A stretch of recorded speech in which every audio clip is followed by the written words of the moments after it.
The hotel we're in has super thin walls, and I don't care. Pam don't care, but I care. I don't care. It could be a lot worse sounds coming out of a room than us talking, right? And we just got here. Literally. So literally 15 minutes ago, we drove how many hours?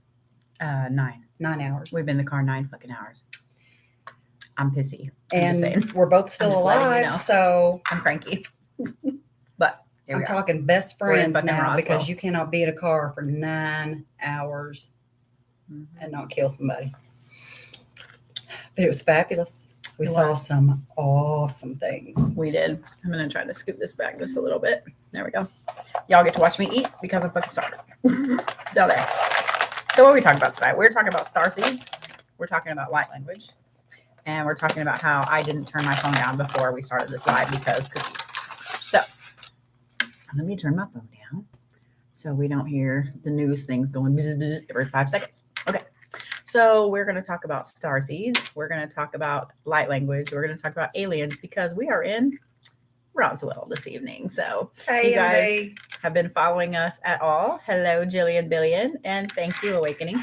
If you guys have followed us at all, you know that we're on the first leg of our Witches Walkabout tour. I feel like I'm like covering up Pam here because I'm like, I just fade to the back, y'all. Just fade to the back. Yeah, That darn light's about to kill my glasses. Look at it. I look like an alien already.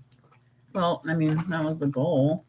All right, let's see what we got. We're in Roswell. Better or wrong? No, I need it green if you're going to do that. That one green? That one good? Yeah. I don't care. Yeah, that's fine. We'll do that one. That's a little softer, less abrasive. I look like a robot. So we're exhausted tonight, guys. Yeah. We love seeing you guys too. So if you guys caught us this last week, we have been at the Victor Hotel for the last 2 days in Victor, Colorado. We absolutely fell in love with that little town and the place and the history. And we plan to go back there a lot. Thank you, Jillian. Let you know. She always looks fucking perfect. I'm always like, I gotta fix my face. And Pam's like, I got mine tattooed, bitch. She's like, da-da-da. I paid good money to look like this. Danes, that place was awesome. Y'all. Yeah. And you know what? We did go live from Manitou Springs a couple times, did some readings and so on. So we'll probably be doing that either later tonight or tomorrow. And I will upload them on YouTube. I said I wasn't going to, but I think this, as so many people asked about it. So let's talk about the Victor a little bit. One of the things that we did tomorrow, I'm from Brighton, Colorado. Oh, so one of the things that we did, there was take one of y'all's suggestions and we left a little Easter egg and I posted a video of it on TikTok. I will post a little video. I've got a big video to do of Colorado that I will post on YouTube, and I'll do a little snippet here and Pam will do a snippet on hers and so on. But we did leave a little Easter egg for y'all to find if you go through there. And we highly recommend it. That hotel was fabulous. It is haunted. We did have some unique experiences. We haven't unpacked all of our recordings and videos. We haven't watched them all yet. I didn't mean unpack, but we haven't watched them all yet. So I don't know what we'll catch, but some of the things we haven't shown you guys yet from Victor, Colorado. We went to the Victor Hotel in Victor, Colorado, and this is right outside of Cripple Creek. It's about 4 minutes away from Cripple Creek. It is stunningly beautiful there, the views and so on. Yeah, the concert was awesome too. We'll talk about that in a minute. It won't let me get into your live. Oh no. Pam's trying to get in on her thing. But we got a full tour of the Victor, including the boiler room and so on. And that hotel is absolutely amazing. It was built in 1899. The whole town burnt to the ground and the hotel was rebuilt. It has one of the oldest working elevators. There's only 2 in existence. It is 121 years old and it's fantabulous. They're in the middle of remodeling 2 of the floors. So the only rooms available are on the 4th floor, which is where y'all want to stay anyway, because that 4th floor was a morgue back in the day, and they kept the bodies up there so they could leave the windows open and keep them cold till they could actually dig the ground. Room 404 would be Bodhi and Pam's room. So if you guys want to go and stay in our room, or 401, we stayed there as well. 401 is in the corner. Loved it. The beautiful views are fabulous. But 406 is actually the most requested room there. That was the burn room, which is where they incinerated the bodies. So yeah.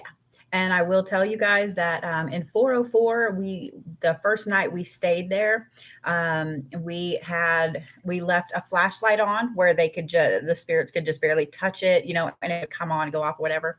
That thing went on and off all night. And when we got up, because I thought, okay, well, maybe I just left it sitting weird, you know what I mean? And so I got up to go check it, and when we got close, it went off and wouldn't come back on. And so we backed up, apologized for being in a space and backed up. So what I'm talking about is the Victor Hotel in Victor, Colorado. And the manager there, Violet, is fabulous. And make sure you tell her hi when you go by. We highly recommend staying there. There's an amazing little coffee shop downtown. Do go by and visit the city hall. We do have some video. I haven't got everything posted yet. But we did get some footage of the old jail cell from City Hall. We also went out to the cemetery. You guys, if you do go out to the cemetery, it is absolutely stunning. We had some experiences out there as well, but be respectful because there are some interesting people buried there. At one point, my car, the control system on the dash of my car showed a big red, like danger, like in front of us. We were on top of the road, like danger. You're like about to hit something, and there was nothing there. We were just like, she said, what was that? And I was like, I just saw it flash off when I said, I don't know what that was. So, yeah. And as you're pulling up out of the cemetery, the mining there, what's funny is you can see how bad it stripped the land, but it's just, I don't know, it's actually beautiful, the structured way it is. And so we were sitting there looking at it, and I heard footsteps walking up behind the car. I mean, and I had to look because we were the only car out there. Yeah. So that was really interesting as well. But yeah, it was really, really, really fun to be out there. We cannot wait to go back. So just so y'all know, I do have a whole ton of pictures and stuff we will be uploading. It's an amazing little town. We totally fell in love with it. So tonight we drove by, and there was a fox on top of a house, a live fox just kind of perched up there watching us. And there were deer, and I was busy taking pictures of the deer that were across the street. And she said, oh my God. And the fox came, there were three of them total. One of them came right up to the car, and we were just, oh my God. And Violet, who runs the hotel, recognized the picture because the fox literally looks like it has a face on its chest, and she had it named. She knew it would come to her house. There was a whole little group of foxes there that run around town, and people feed them. And like I said, we have all kinds of photos and videos that we will post, but we spent 9 hours in the car. And so we literally got here with maybe 10, 15 minutes to spare before our live. So, I absolutely agree that the foxes are the guardians. So, yes. But the fox and I'll post pictures of this particular fox. She looks like she has a picture of either a fox or a buffalo. I don't know. It's really cool. Y'all can decide. It's just a face on her chest. And but she was beautiful. She came right up to the car. Like, they have no fear of humans. So that could be good and bad. So if you all go up there, please be respectful of them. She was limping like she'd hurt her back leg. Yeah. So we were kind of concerned about that. So I'll tell you again what town we're in now here in just a second. Somebody asked about the cemetery there. It's not famous. It is a little hard to get to. So be careful when you're going down the road. But like I said, talk to Vera at the City Hall. Vera is fabulous. And she gave us a tour, and we saw some of their books that were in the vault there in the City Hall, and they were, early 1900s, late 1800, early 1900. It was fabulous. So the people were asking about the limping fox. We did mention it too. Yeah, we did tell them. A couple of people there in town, and they said they would. One of the Violet's husband works for the city, so we let them know, and they were going to be on the lookout. So. Yeah, we could sit and talk about Victor, Colorado the whole time. We fed it. We probably shouldn't have, but we fed it. Yeah. So. But we will be Hey, Albuquerque. we will be bombarding y'all with photos and pictures and video. Well, photos and pictures are the same damn thing, Mandy. Okay. With pictures, with videos and etc. from Victor, because we took a lot of pictures there. We absolutely loved it. And here's the cool thing. There is one of the largest gold veins in the US was found there. So there are a lot of really unique older mines and buildings and things like that to take pictures of it and so on. So y'all gonna be bombarded over the next couple of days. A quartz rock, solid rock, the size of the hood of the car. Yeah, about the in size the cemetery of yeah. where the some of the elks are buried, and there's a very large Freemason presence there.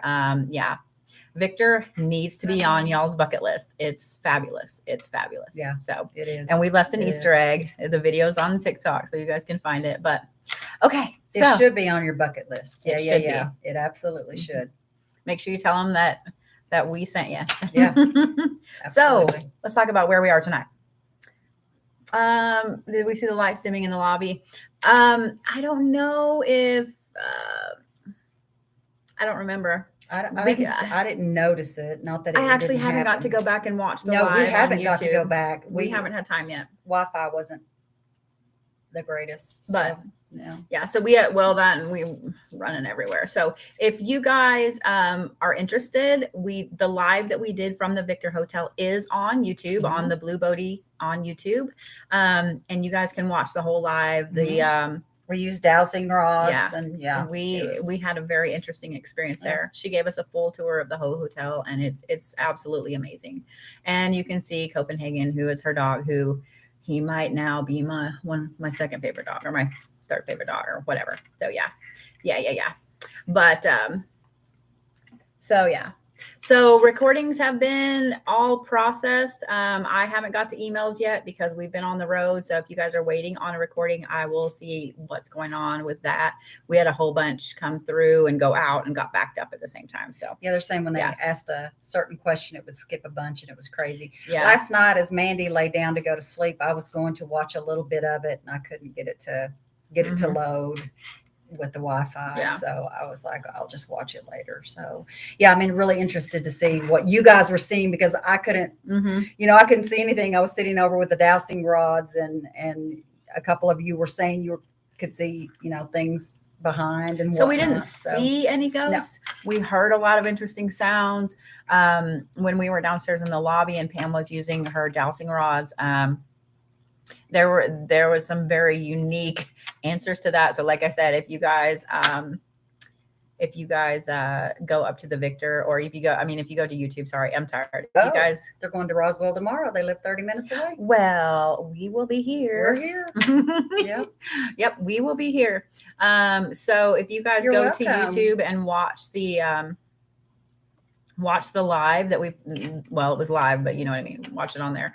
I was going somewhere with that. Watch the dowsing rods. It was crazy. And there were a few times we'd ask certain questions, or people would ask on TikTok, and we'd ask the questions, and TikTok would go out inevitably every time we'd ask certain questions. And it would get extremely cold in the lobby. And when I'm like connecting with spirit, I sweat really bad. So I was very, very hot and sweaty feeling, but I could still feel the cool in the air. It was really, really strange. Yeah.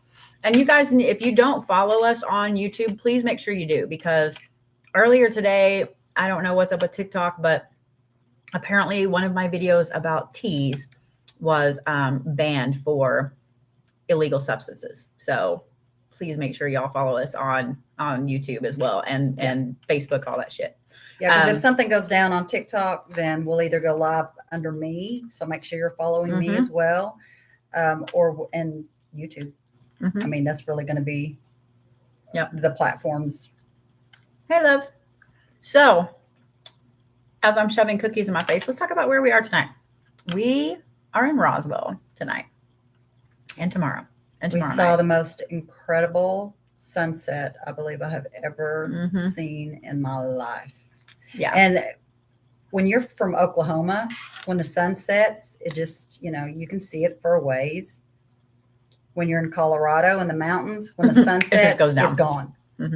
Here, We watched it forever. The sky was pink and orange and yellow, and the links are in my bio, love. Sorry, I'm not trying to talk with my mouth full.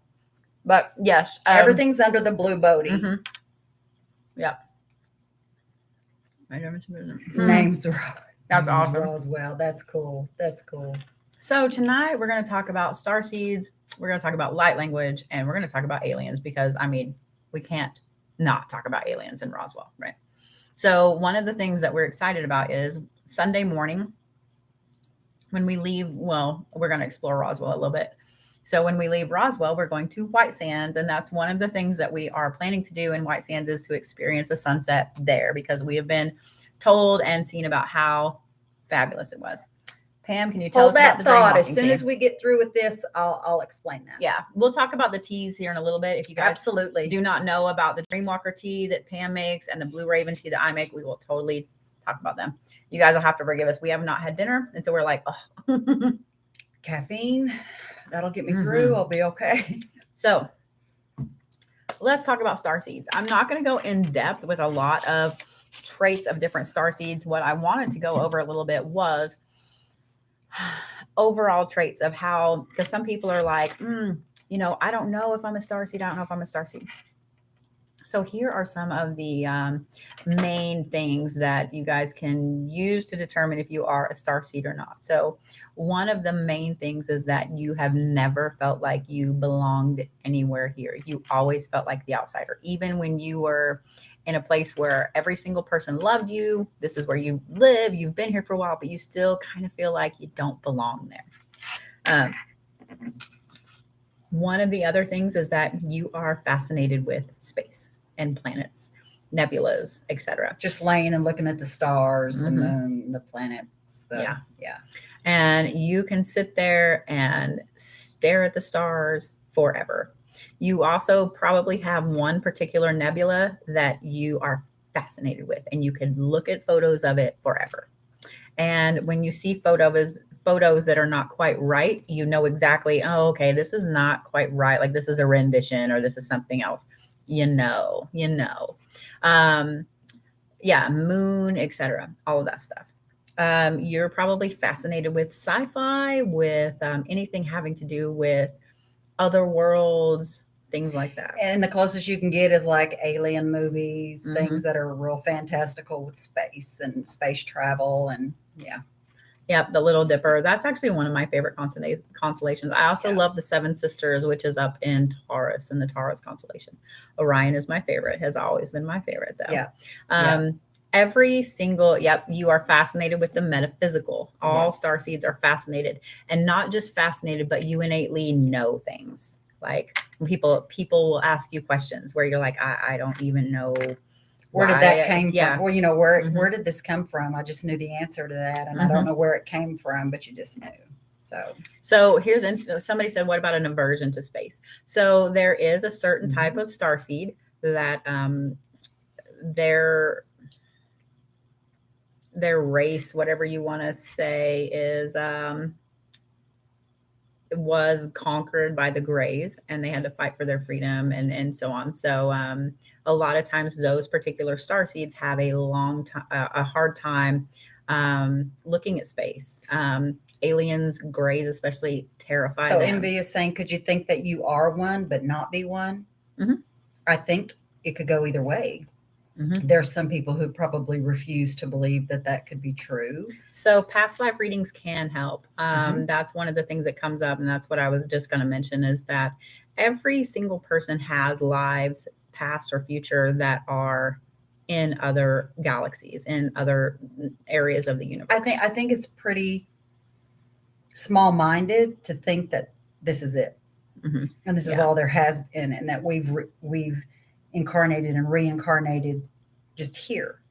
That we could not have originated or travel back and forth.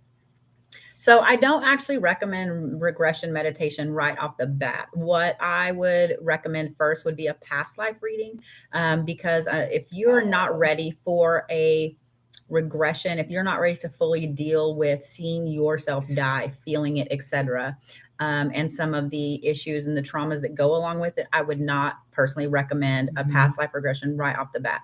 Past life reading, yes, absolutely. Yeah, that's me, that's somebody else, it doesn't matter. Like, I'm not saying you know, like, oh, do it with me. If you want to, cool. If not, cool. But you need to well, MV, if you do look up the stars and just wish you knew what was out there, because you just know that there's something more out there, than you more than likely are a starseed. Yeah. So one of the cool things about somebody asked about time. Time, let me just say this, okay? So it's our construct. Yeah. From here. Linear time is a human construct. It makes no fucking sense, truthfully. It does and it doesn't. Our brains, our human brains, have to have some kind of structure. But I've died twice. During that time, let's just say shown in air quotes, because I can't, it's shown is not the word, but it is the word. There's no word for it. How time is. So time looks like if you took the ball at the top of a Tesla coil, you know, with the electricity everywhere, and you stretched it out on a cylinder. And yes, there's a spot in the middle, but it goes everywhere. Sometimes it crosses itself. Sometimes it loops around, whatever. It just looks, it looks crazy, but beautifully structured at the same time. So in my next life, could I come back in the 1500s? Absolutely. So I love The Good Place, and I love the Jeremy Bearimy episode. And if you guys have never, yep, there we go, Caramon, Jeremy Bearimy. If you guys have never watched that, go to YouTube and just look up Jeremy Bearimy, Jeremy Bearemy, I think. But look up The Good Place, Jeremy Bearimy, and just watch that snippet. That's literally how time is. In fact, there's one part where one of the guys says, well, what about the dot over the I? And he said, well, sometimes that's, sometimes not, never. And then he said, and also Tuesday, you know, and it's really funny. That's literally how that is. You guys have talked about this several times, and I still have absolutely no idea what that is. So. I'm making Pam watch Jeremy Bearimy when we're done. Sorry. It's fucking hilarious. And yes, time is a man-made concept. Yeah. We have to be able to put something in sequence. Yeah. And yet we really don't. Yeah. So what's interesting about it is, in doing past life readings, and sometimes I have to start the past life, the reading of that life with, okay, follow me here, because the past life readings that show up sometimes haven't happened yet, but it shows up as a past life. Oh, I love it. When I would sit and hear her do those, and you know, it's like a future, it's like, this is your next life. And you're like, oh my gosh. Yeah. That it's amazing. So I will, Caramon. I will probably do a past life special here. Not this week, because we're still traveling, but when we get back. So I will announce it next Friday and have it set up. So if you guys have never had a past life reading, I will have a special here next week, in a week or so. Absolutely. There's a lot of people who feel like they were born in the wrong. It could have just been your favoritist past life. And you just want to go back there. And who's to say you won't on your next round? So we'll talk. I can message you here in a little bit about your. So somebody said, how do I schedule, or how do I get a past life reading? So if you want to schedule a past life reading, you can just go to thebluebodhi.com. If you're on TikTok, it is totally on. The link is on there. So yes, I do past life readings, and yes, I do Akashic record readings. If you guys do not know what an Akashic records reading is, please look it up first before you book one. They are very intensive. They're very emotional. And I do kind of require that you have a little bit of knowledge under your belt, that you have your questions written out. And I would prefer you have anywhere from 3 to 5. Sometimes we can get through more, so have extras just in case. Let me just say, on an Akashic records reading, that is really, it's not junior high. It's high school, not quite college level. But I think in your spiritual journey, you have to be far along enough in your spirituality for that to be something that is your next step. There are so many other things that you need, you know, spirit guides, knowing where you fit in with that, your spirit guides, you know, connecting with your ancestors, just so many more steps that I think Akashic Records are really kind of an advanced. Well, Damien, this is on YouTube. So if you guys ever can't stay long enough on TikTok and you want to catch the rest of our talk and the questions that we answered, please make sure that you follow us on YouTube, because so Akashic Records are the records of your soul. So personally, when I connect, when I go in, it looks to me like a large filing cabinet. When you ask me the question, I pull the file out, I open it, and I tell you. There have been times when I have been told I am not allowed to tell the person what is in that file because it is part of their lesson here in this life. So I can kind of skirt it and tell you backwardly a little bit, like, this is what you need to do to go about it. But there have been times I have had to tell people that, like, I'm not allowed to tell you because it's something you have to learn here. So somebody asked about bundled readings. We will get bundled readings and the tea bundles when we get back home. Yes. We didn't want to overwhelm April. It's all written on the notebook. Yeah. We just have to get to it. Yeah. And on a past life, you said you had a past life regression. It could have been that you were blocking knowing what, is one of your past lives. Mm-hmm. Or some people really have a difficult time being put under hypnosis, mm-hmm. basically. Yeah. And it doesn't really have to be any reason. Some people just can't get themselves to that place. Yeah. So. Yeah. So, wow, that's just still spinning. Yeah, I mean, I can see the comments, but I can't see us. So Starseeds themselves, there are a whole bunch of different types of Starseeds. Good question. So somebody just asked, let me go back up because that was a great question. Somebody just asked, what kind of questions should you ask on an Akashic record reading? I highly recommend looking up kind of a little bit about them, questions you can ask, and so on. Some of the best questions that I've been asked are, what am I here to learn? What am I here to learn in this life? What karmic bonds do I have? What soul bonds do I have? How do I get rid of them, etc.? And then let's see, what was the other one? There was one I asked that I can't remember. It was fabulous. Said it's pending. I don't remember. There's been some great questions. I'll look at that and see. We've just been on the road and Wi-Fi and mm-hmm. internet's been real sketchy. So I'll look on there. Yeah. So yeah, it was just look up and do some soul searching before you book one, before you have one, because everybody is different. What I may need to know is not what Pam needs to know, is not what Andrea needs to know, is not what Jessica Young needs to know. You know what I mean? So really think about it. Really sit and think about it and take your time. For Akashic Records, it's really not, are Joe and I going to get married? Are we going to be not an here? Akashic record. Is that who's going to be with me for the rest of my life? Those really aren't the types of questions that you want answered with an Akashic reading, which is why I said you kind of need to be a little bit along in your spirituality and be ready for that next step of mm-hmm. soul bonds, things that are really in depth. Yeah. So look at it this way. If you guys had the ability to look at every single past life you've had, the future lives you've had, how many lives you've had, all of that, what questions would you ask? What questions would you ask if you had access to those things? Every single thing about your soul, what would you ask? That's what you need to look at. And that's what your Akashic record is. It's mm-hmm. from the inception of your soul until till your soul ascends mm-hmm. and you've reached enlightenment. Mm-hmm. So if you guys, let's kind of get back on topic a little bit. So with Starseeds, there are a ton of different types. At one point there were 12, then there were 19, now there are 20 something. But here's the thing is that there are galaxies and areas of the universe that we haven't even touched. We have no idea. We don't even have names for them. So sometimes in doing Starseed readings, we've had to tell people, well, part of your soul is from here, but part of it, we haven't discovered it yet. And there's been times I've told people, I'm like, well, I can pinpoint it where it is on, a universal map for you, but we don't have a name for it. And the name you have for it, you don't have the thing to, you can't say it. So it's been kind of interesting. Hang on, there was a question.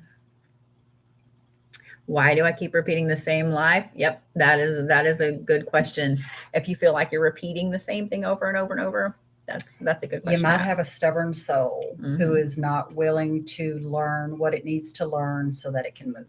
So here's the thing. Somebody said, what is my soul's true purpose is my question. So we actually both do soul readings. So soul readings are different than Akashic Records readings. Soul readings only take about 30 minutes. It's an overview of your soul. So we can kind of give you the overall like feel, emotional, etc. And then we can kind of pinpoint, here's some of the things you have learned. Here's what you haven't learned. Here's, things like that. And you can kind of put into play why you do some of the things you do right now that stems from your soul's history and like being stubborn. Oh, thank you, Kat. Like not learning those lessons and being stubborn a lot of times. Yeah. Oh, thank you, Nick. So, especially when it comes to starseeds, most starseeds are hybrids. There are the more and more starseed readings I do, I'm finding that a lot of people are hybrids where they kind of originated from one place, but their soul really loved this other place. Well, think about it on Earth. How many people can honestly say that they're 100% pure, one culture, one ethnicity? It's the same concept. We're going to be hybrids. We're going to be parts of different. Oh, thank you, Laura.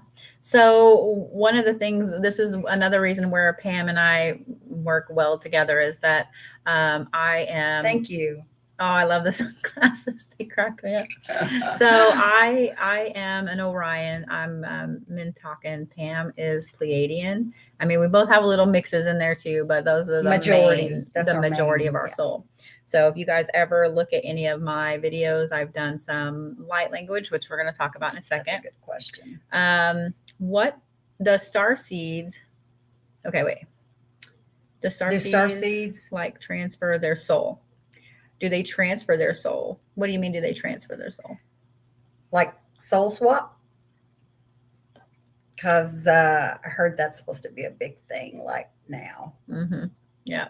Lumerian. Like the ones who are not, like the ones who were sent here, who agreed to come here for a specific job, for a specific purpose. But they're so wrapped up and they're so caught up in the human construct that they refuse to remember, they refuse to activate, and they refuse to do what they came here to do. They get lazy. They want to stay in the human parts. Yeah. And so you've got your main people from where you're from who are like, okay, Pam is not doing what she agreed to come here to do, and it is a huge role. I'm going to put another soul in that body. Basically, I go to sleep tonight and another starseed comes and takes over. So somebody asked how they know what starseed type they are. So you can either have a reading done or you can go through, there are some amazing articles online. You can go through and look at every different starseed has traits. Because they're very accurate. Because it's culturally, like basically like how culturally we're so different and we're so unique that when you see someone doing a certain thing, culturally, oh, that's indigenous, or, kind of like how we are, but on a larger, much, much larger scale. So when you read about them, you're going to think, wow, that sounds exactly like me. That's what I do, because you are living just a basic human part of what the bigger picture is. Yeah. If you were told that you were not from here in a reading, then you're a starseed, babe. But my mom always joked about being from a pink sky place with 2 moons. Wow. So what I would say to that, hang on, the things. Okay. So Nick Christensen there. What I would say to that is pull up a picture of the Orion Nebula and show it to her and ask her if that looks familiar. Don't tell her what it is. Just show it to her and ask her if it looks familiar. So just saying. And people who are on a spiritual path Starseeds do not have to be a part of that. Mhm. If it doesn't resonate with you, if you don't feel it, then it doesn't have to be something that you delve into. Do what Mhm. follow what path resonates with you. If this She does was always not drawn to the Orion in Nebula. any way, shape, or form, Mhm. then there's so much more to spirituality than all of it. In fact, there is a new planet that was discovered in the Orion Nebula, and I did a video on it, where it's a planet that actually has 3 suns, and it has rings that are oblong and odd shaped, and so on. A red planet far away. Interesting. So yeah, I would just pull up a picture of that nebula and show it to her and ask her if it looks familiar. Just because there's a lot of pink in there, and usually the Orion Nebula has 2 big, huge things. What about starseeds who aren't for humans but for the veil? Interesting. If it's to save, if it's for the enrichment and the betterment of Earth, or that everybody, we all choose to come here for specific reasons. I don't know that I'm not here for the veil. I feel like I am. But said his sky was a blue pink. Interesting. So a lot of starseeds are not from the normal 3rd dimension. They are from they live in other dimension forms. So everywhere from 5th to 12th. So yeah. And that doesn't mean physically. That means spiritually and above. Yeah. So one of the things, what was I going to talk about? Shit. Okay. Okay. So talking about starseeds. If you guys aren't sure which one you are, then like I said, you can book a reading or just scour the internet, guys. Go down the rabbit hole yourself. Yeah. Give yourself permission to fall. Your spiritual advisors are giving you permission to fall down the rabbit hole about starseeds. Are all starseeds in human form, or could they be pets? I think any soul, anything that has a soul. We do teach classes. We actually have a spiritual school, trilliumspiritualcenter.com. If you go to the blue Bodhi, it's right up there at the top. Like, you can't miss it. So, and on mine, is the link, the Trillium Center. Trillium. If you don't follow Trillium Pam, Spiritual Center, you need to. I'll have her type. Well, I can see if it'll do it. I don't know if we'll see if it'll let her. It's kind of being around. Did it go? Being a butt. It did. There's Pam. So if you guys don't follow Native Dreamwalker on TikTok, make sure you do. So yeah, there you go. Don't follow down the WebMD. Don't watch Hocus Pocus. It's that time of year, isn't it? It is. Of course, I watch it anytime. So let's talk about light language, because there's a lot of people on TikTok and YouTube and so on that are able to speak light language. So what light language is a starseed language.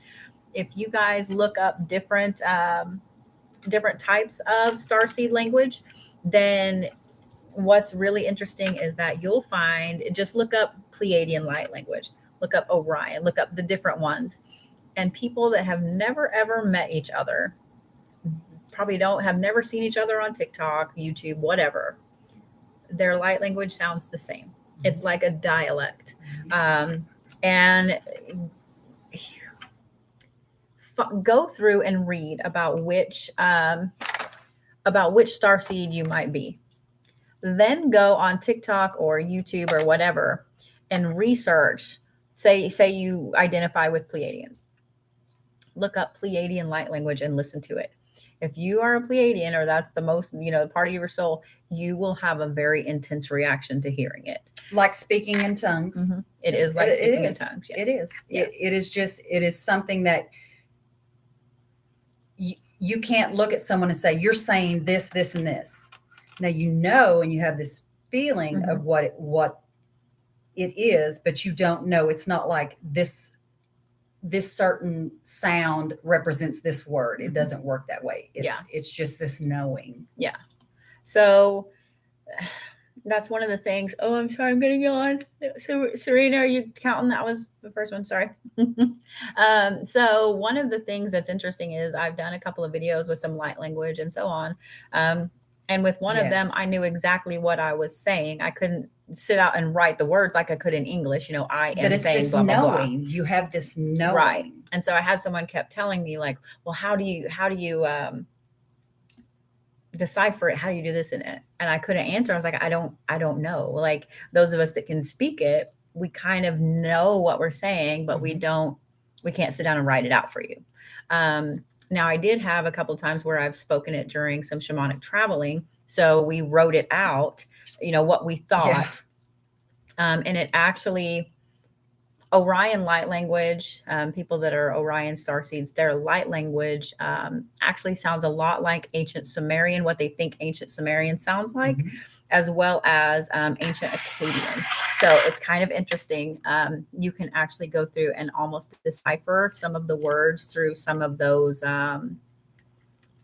different aspects. MV says something about what new planet you were going to talk about. I just mentioned it. Yeah, the one in Orion. I talked about it just a little bit ago. How do you know what starseed you are? So that's one of the things that we were talking about, guys. We're giving you permission. You have to find it out yourself. You can also have a reading, and just intuitively be told, from a reading. It's just like an oracle reading that is, with cards that is specifically for starseed. No, the Orion Nebula does not look like an eye. That's the Cat's Eye Nebula. There's also the Horsehead Nebula and several different ones. If you guys have never looked up the Orion Nebula, I highly recommend it. It's absolutely beautiful. It's pinks and purples, deep purples and blues. So yeah, it's very, very beautiful.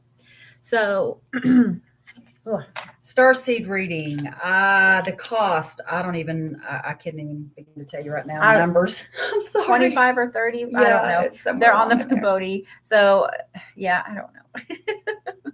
Yeah, bluebodhi.com. It'll show you all the readings individually and their costs. So. You guys will have to forgive us. Like I said, we have been on the road for 9 hours today. My brain's mush right about now. We haven't eaten dinner, so we're kind of trying to be politely snacking as we go. So that's a great question. Is everyone a starseed? No, everyone is not a starseed. Now you will have lives. You live in other places and other areas of the galaxy, but no, everyone is not a starseed. So yeah. That is where it originates. That doesn't mean that we do need a vacation when we get back home. Someone who's vacation from our walkabout. Yeah. Okay. Yeah. We've got a lot of stuff that we have to process. Pam and I are going to have to go through and sit and process and so on, because we had some absolutely mind-blowing things happen to us in Victor. So every Friday night, are all Starseeds light workers? No, they are not. Only certain ones are. So whenever Pam and I, every Friday night, I don't know if we'll do it tonight because we're both absolutely fucking exhausted. We will. I will. But usually every Friday night we travel and we record what we see and so on. Shamanic traveling. Not astral or anything like that. It is something that you have to have a shaman teach you how to do. See, this is how tired I'm like, shaman. So you have to have a shaman teach you how to do safely. You have to have a tether. You have to have you have to be very careful. Anyway, so I record what I'm seeing, go back through and decipher it and so on. A lot of the things that we saw a week and a half to 2 weeks ago happened in Victor. And what's funny is we were not supposed to be in Victor. Whoa. And this is what happens when Pam doesn't turn her phone off. Stop. So what's very interesting is that we were supposed to have been in Durango for, I'll totally answer that question about shamanic and astral traveling, because that's a great question. We were supposed to have been in Durango for 2 days, and things fell through at the very last minute. And so we were trying to figure out where to go. And at the same time that I found the Victor Hotel, our assistant found the Victor Hotel, and we literally text each other at the same time. And so when we got there, there were a lot of things we saw right off the bat. We were like, oh, okay, this is familiar. Why is this familiar? And there were just a lot of things that happened that we knew we were supposed to be there for a reason, just the way things lined up. Question. Yeah, that's What's why the difference? That's why I held on to this. So Kat's Quartz asked, what's the difference between astral and shamanic traveling? So hang on just a minute. So one thing, okay, astral traveling is going to the astral plane. There are other entities there. There are a lot of different levels of it, I guess, if that makes sense. You're physically going there. You're seeing things. You're doing things. It's almost like taking a vacation, a trip outside your body. With shamanic traveling, this is a lot different in that you don't technically leave your body. You don't technically go anywhere. What you see are a whole bunch of different symbols, images, colors, shapes, words, runes. You just see a whole bunch of random things. With me, let me just say that with me, Same. You see a whole bunch of random things. And then what I have to do from there is go through and write them down, figure out each one of the things, decipher it, and then decipher the meaning through all of it. So the traveling And itself, they always have a meaning, Mhm. always have an important meaning. The traveling itself takes about, I keep feeling like I have to cough. The traveling itself takes about, what, 30, 45 minutes or so. Deciphering can take hours. Usually hour tops. Yeah, deciphering can take hours. So it's very, very, it's very interesting, and it can get overwhelming sometimes, but you see a lot in a little amount of time. Mhm. So yeah, it's definitely unique. And as somebody did say about there are a lot of people out there that claim to be shamans that are not, or they don't. It's not. I don't think that it's that they're not, because here's the thing. There's a lot of prophecies throughout the world in multiple cultures that talk about right now with this mass awakening. That's and a good way to put it. How there will be astral is out and shamanic is within. Yeah, that's a good way to put it. That have prophecies about the new shamans will be waking up, and they will be taught and be teaching and so on. So there are people that are stepping into that role, but they have no idea what they're doing, how to do it, etc. And the problem is there is such a culture right now of gatekeeping, and it's not just with, and here's the thing. So let me say all of this before anybody jumps my ass. There is such a culture with gatekeeping, and with this is only my culture, and this is only your culture, and you can't do this or you can't do that. Or you take a look at somebody, you could look at Pam and you could look at me and guess our background, but do you really know? No. And so people immediately think, oh, well, Pam has dark hair, and, Pam does look native. She does look native. But we've had people on here make a comment like that Pam is not, you don't know how Pam was raised. You don't know how I was raised. You don't know our DNA. You don't know where we come from. That's with anybody. You can't look at someone and say, oh, okay, you are this, this, and this. That's not the way it works. So with shamans, the interesting thing about the ones that are coming into their own power right now is that there's not really a way to teach them, because this is not a traditional shamanic path that has been throughout all of the past. This is a new path.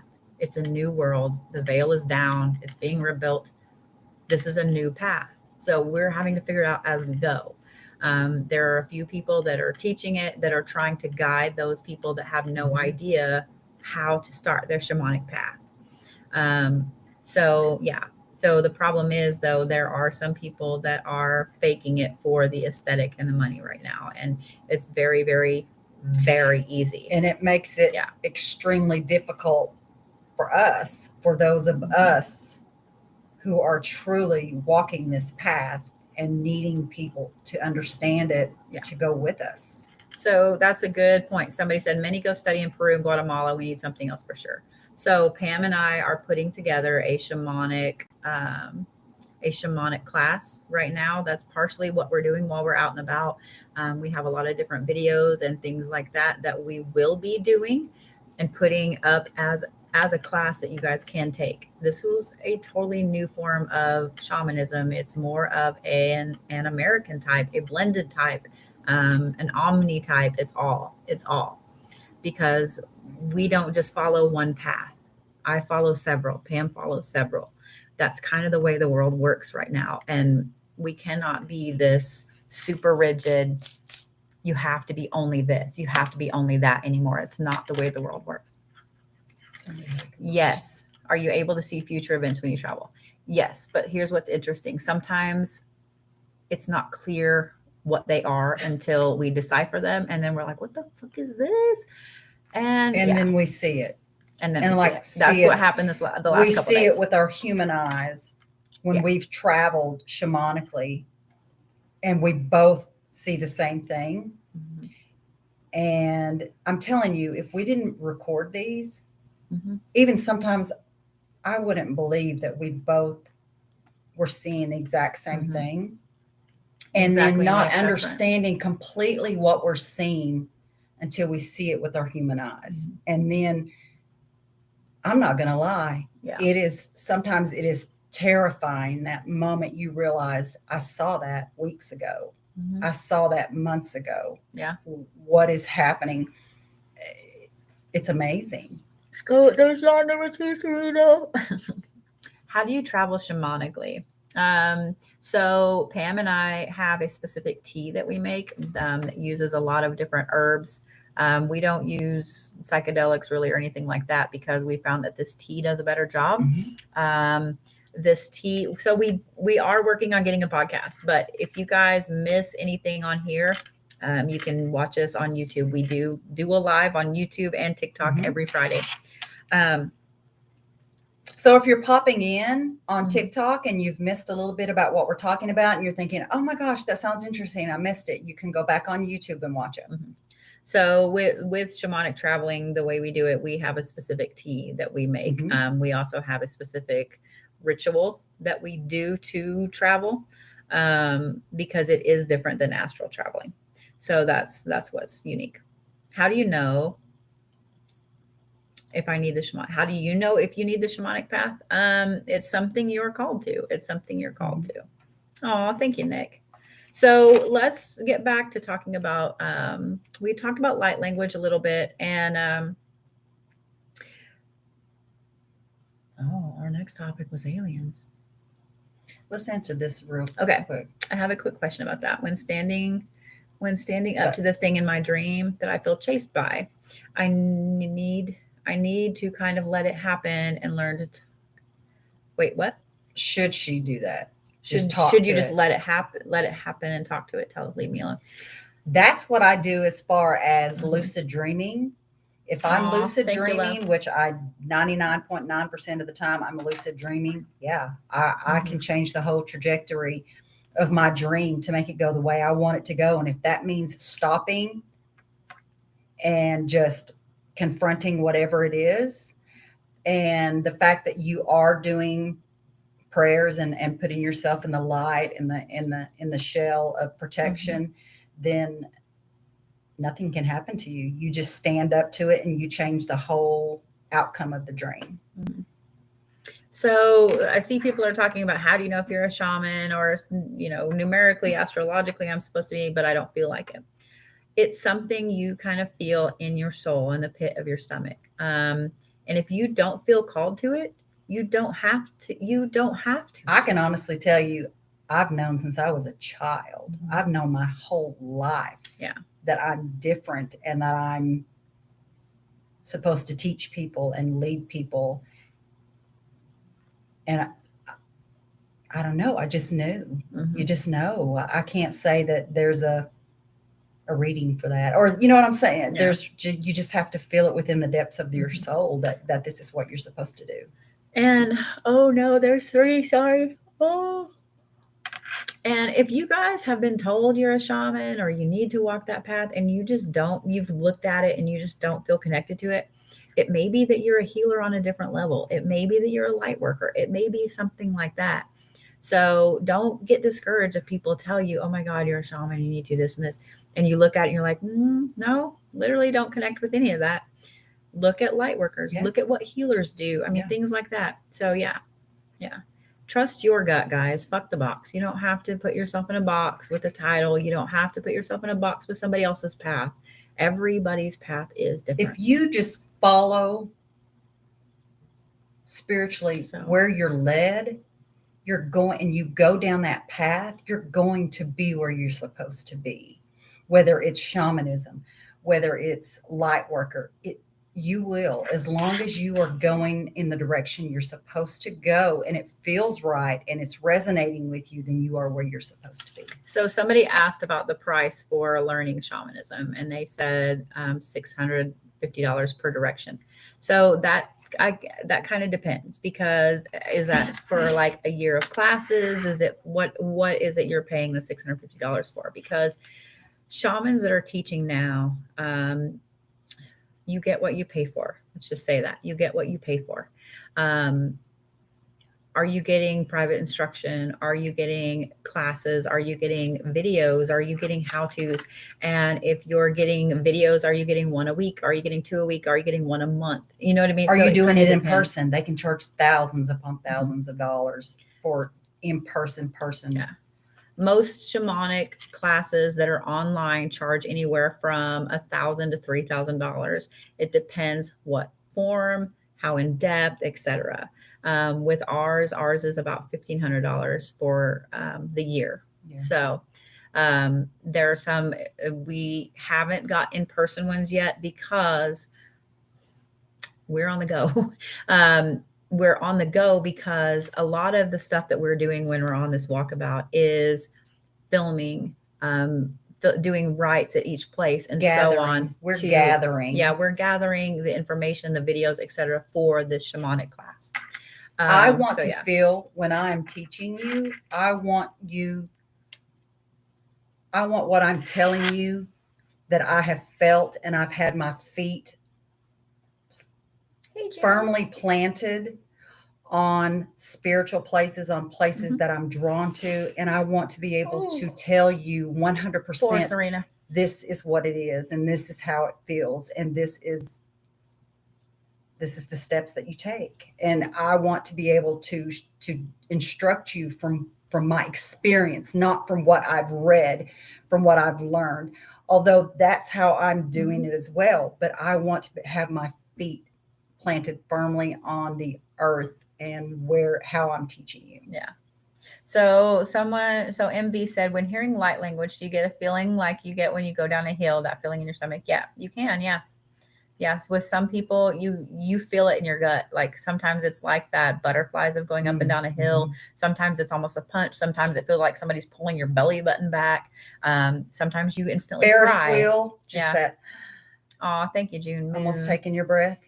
Yeah, we have been, what's funny is even though we have not done a lot of appointments the last, 4 or 5 days, we have been so busy, it's not even funny. And because we have been so busy with driving, with filming, with so on, even when we get home and we take a couple of days off, it will be unpacking all these videos and editing and it's crazy. Yeah. It's crazy. And I do have some appointments. We're going to be doing appointments tomorrow through the day. So if you guys want to schedule an appointment, you can go to thebluebodhi.com and we'll be here tomorrow to get you guys. We do teach Reiki. I have a proprietary form of Reiki called Omni Reiki that I teach.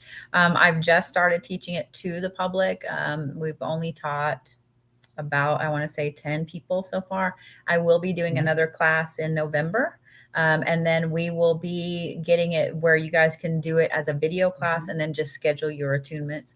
Omni Reiki is something that I came up with in learning. I'm actually certified in 7 different types. So with Omni Reiki, I have cherry picked the best of each of those things that I have found have worked on thousands of clients over the last few years.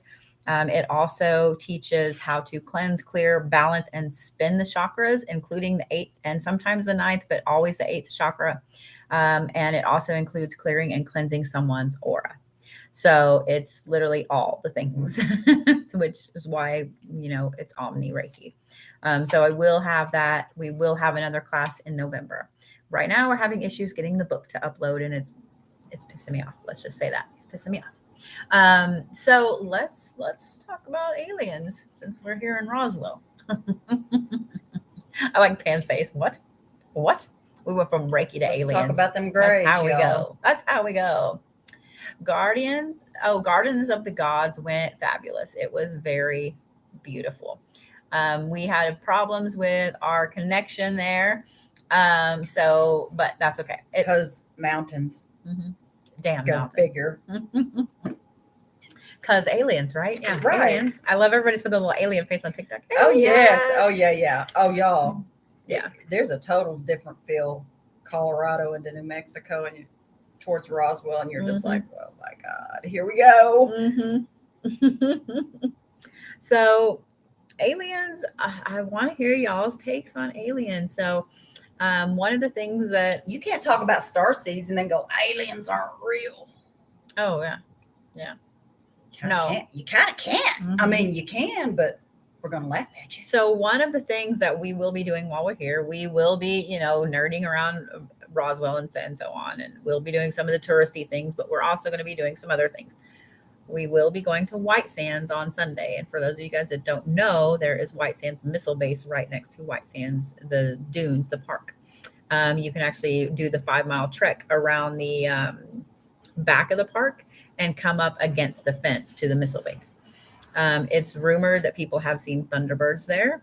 It's rumored that people have had UFO experiences there and so on. So it's going to be a very interesting place.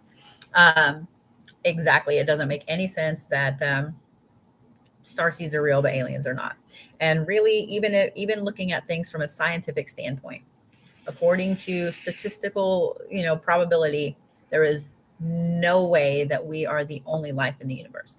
And in fact, they're finding now that there are some moons of Saturn, there's some moons of Neptune itself, things like that. Thunderbirds are indigenous legends. Mm-hmm. You just definitely just Google that. Oh, yeah. You can read some amazing stories about Thunderbirds. Mm-hmm. Yeah. So one of the things that I personally believe that humans are, the Earth, etc., we're kind of the equator. This is where we come to learn. Because this is where starseeds come to learn. I mean, we choose to come here. Yeah. We can't. I firmly believe that aliens have been here for a long time, that the government has known about it. I believe that they've come through back and forth throughout Earth history. If we start glitching, you'll know why. We're on their radar. So that's interesting. I've had a lucid dream a paralyzing dream where Gray was putting parasites in my left foot. Are you an Orion, love? We've seen them in our shamanic travels. So I believe that aliens help, and I believe that there are some that hinder. There's good and bad, just like there are here. Ooh, Antarctica is interesting because if y'all have heard about some of the shit that's come out about that lately, I firmly believe that there is something there because that's very interesting the way that it's all neutral. They're saying we already glitched. Well, that doesn't surprise me. Really? Yeah, doesn't surprise me. No, I'm not surprised. So one of the things that oceans as well. Yeah. One of the things that Orion starseeds have a big problem with are the grays, because according to a lot of people that are Orion starseeds, they've either had lucid dreams, they've had regressions, whatever it is. It's been learned that the grays controlled the Orions for the longest time. The Orions are extremely logical and smart. The grays controlled them for the long time. And then they basically had to break free. They had an uprising. Lots of dreams about blue planets filled with orcas and dolphins lately. Oh, that would be fabulous. Yeah. But so Orions have they have a terrifying reaction to grays in movies and photos, whatever, or they get angry. I personally get terrified. of them. They do make me angry on the back end, but at first it terrifies me. Any of the other aliens, like if you watch the movie Aliens, if you watch Predator, those are terrifying, but not the way this is, like in my gut soul terrifying. So but I believe that there are good. I believe that there are bad. I mean, it's just like people. You can't have the good without the bad. You can't have the dark without the light. So So if you feel drawn to the stars, then you definitely need to study up on starseeds and find where you fit in, find what resonates with you, because there's so many different areas of being a starseed that you're going to find what resonates with you and what fits with you, and you're going to think, I feel this way. This is what I do. This is, and you'll just know. So the grays are the ones that they usually are about 4 or 5 feet tall. They do have kind of a gray lavender looking skin. They usually have humongous eyes, no nose, usually a very thin slit for a mouth. They usually have a pretty oblong head. If you guys aren't sure what they look like, you can go on YouTube and Google it. They will pop up everywhere. So yeah, there's a whole bunch of different types of aliens that people have classified so far. The reptilians are one. I saw somebody mention that. The reptilians are ones that people think are running the government and the planet and so on. Like that. I don't think people would come here as starseeds and choose to come here as starseeds if the earth was not so incredibly important to save. Because look at what is on the people here. You're thinking, why would we want to save this? There's some reason. It's incredibly important that this is a hub of some sort. Yeah. So it's very interesting. So what questions do you guys have about anything and everything? It is now question time. We opened the floor up to questions. And it can be about any of these subjects, guys. If you guys have never joined us on a Friday night, we talk about 3 different topics, and then we talk about that for about an hour. And then for the next hour, we answer questions, whatever you guys want to talk about spiritually, metaphysically, etc. And thank you. Yeah, it is insightful to really, you have to realize. Should we fear the grays? Ooh, good question. I'm not sure. Let me just say that. I'm not sure. I'm not sure if they're here to help or if they're here to hurt. Yeah, just ask your questions, guys. Yeah, truthfully. A pressure in my third eye. What does this mean? It means that, it could mean several of the following things. A, that you've got a blockage. B, that you've got a download you can't process. Or C, you have too many downloads and they've backed up. You kind of got the bottleneck going on. Light workers are people that are here to spread light, to heal. They're mainly healers. There's a lot more to it than that. I can't remember off the top of my head, but is it a dream or astral travel? Someone made me drink a cup of tea from a weird cup to bring me back. To bring you back. Interesting. Like in the dream or whatever. Is there an opposite of a light worker? Oh yeah. There are people that are here as death dealers. I mean, yeah. And they're here to stop starseeds. Why can't we're here to save the planet. Why are there not others here to destroy it? So this is when and you can see this all the time. You'll see people that have this amazing path. They're a very spiritual person. They just know things. And it's like, how the fuck do you know that? And someone comes along and pulls them off their path, whether it's romantically, whether it's a friend, whether it's somebody that gets them into drugs or whatever. So interesting, Andrea. So yeah. Okay. Hang on just a minute here. So let's see. Okay. Hang on. Let's see. Where are we? Sorry. Questions get going. Tingling in the third eye. I would say that means you need to open it up a little further. It's time to open it up. Yeah. So any advice on how to reconnect with my higher self? I locked it down. Oh, that's going to take a little bit. So one thing, guys, if you ever lock down your higher self, your gifts, anything like that, it takes a little bit to lock them down. It's going to take a little bit to open them back up. Are there children spirits or they go directly into the light? Absolutely. There are children spirits. Yeah.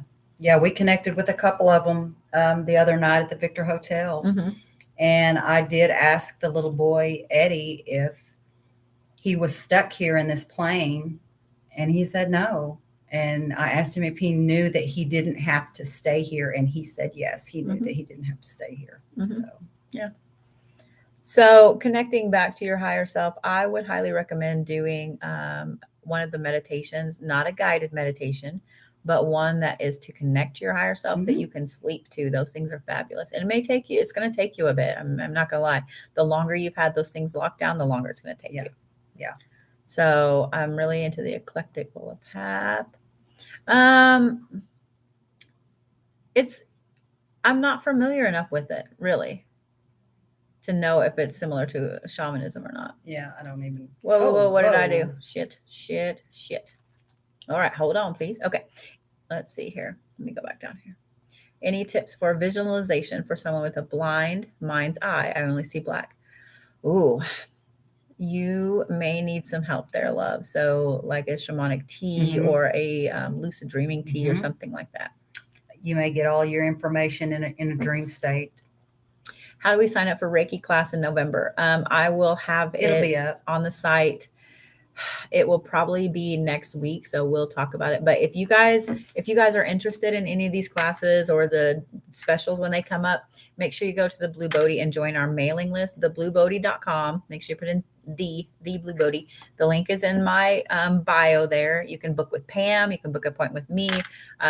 Join the mailing list so you guys will know when we have new classes come out, when we have specials, etc. Because I will send an email out when we have the past life special and the Reiki gets up. Can you get confused with our world's reality versus lucid dreaming when you wake up? Oh, there's been times where I've had to stop and go, did that happen? You know, was that real? And it takes a few seconds for your brain to catch up with what it just experienced. So absolutely. Why are past loved ones always showing up in my dreams? That's interesting. I would say those ones they need to help you with something, or they're spirit guides. I mean, your ancestors, they are always trying to get messages across to you and trying to help you and trying to get you to understand something. You just have to open yourself up to what that is and be diligent in writing it down, deciphering what it means.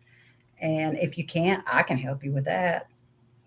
Well, if you need help with dreams that were when you were in a coma or whatever, Pam is wonderful with that kind of stuff. If you guys are seeing numbers, that's what's funny, is one of the things I wanted to talk about tonight was ignoring signs. If you guys are seeing repeating numbers continually, yes, something is absolutely poking your ass that either you're on the right path or you need to be on the right path. So yeah.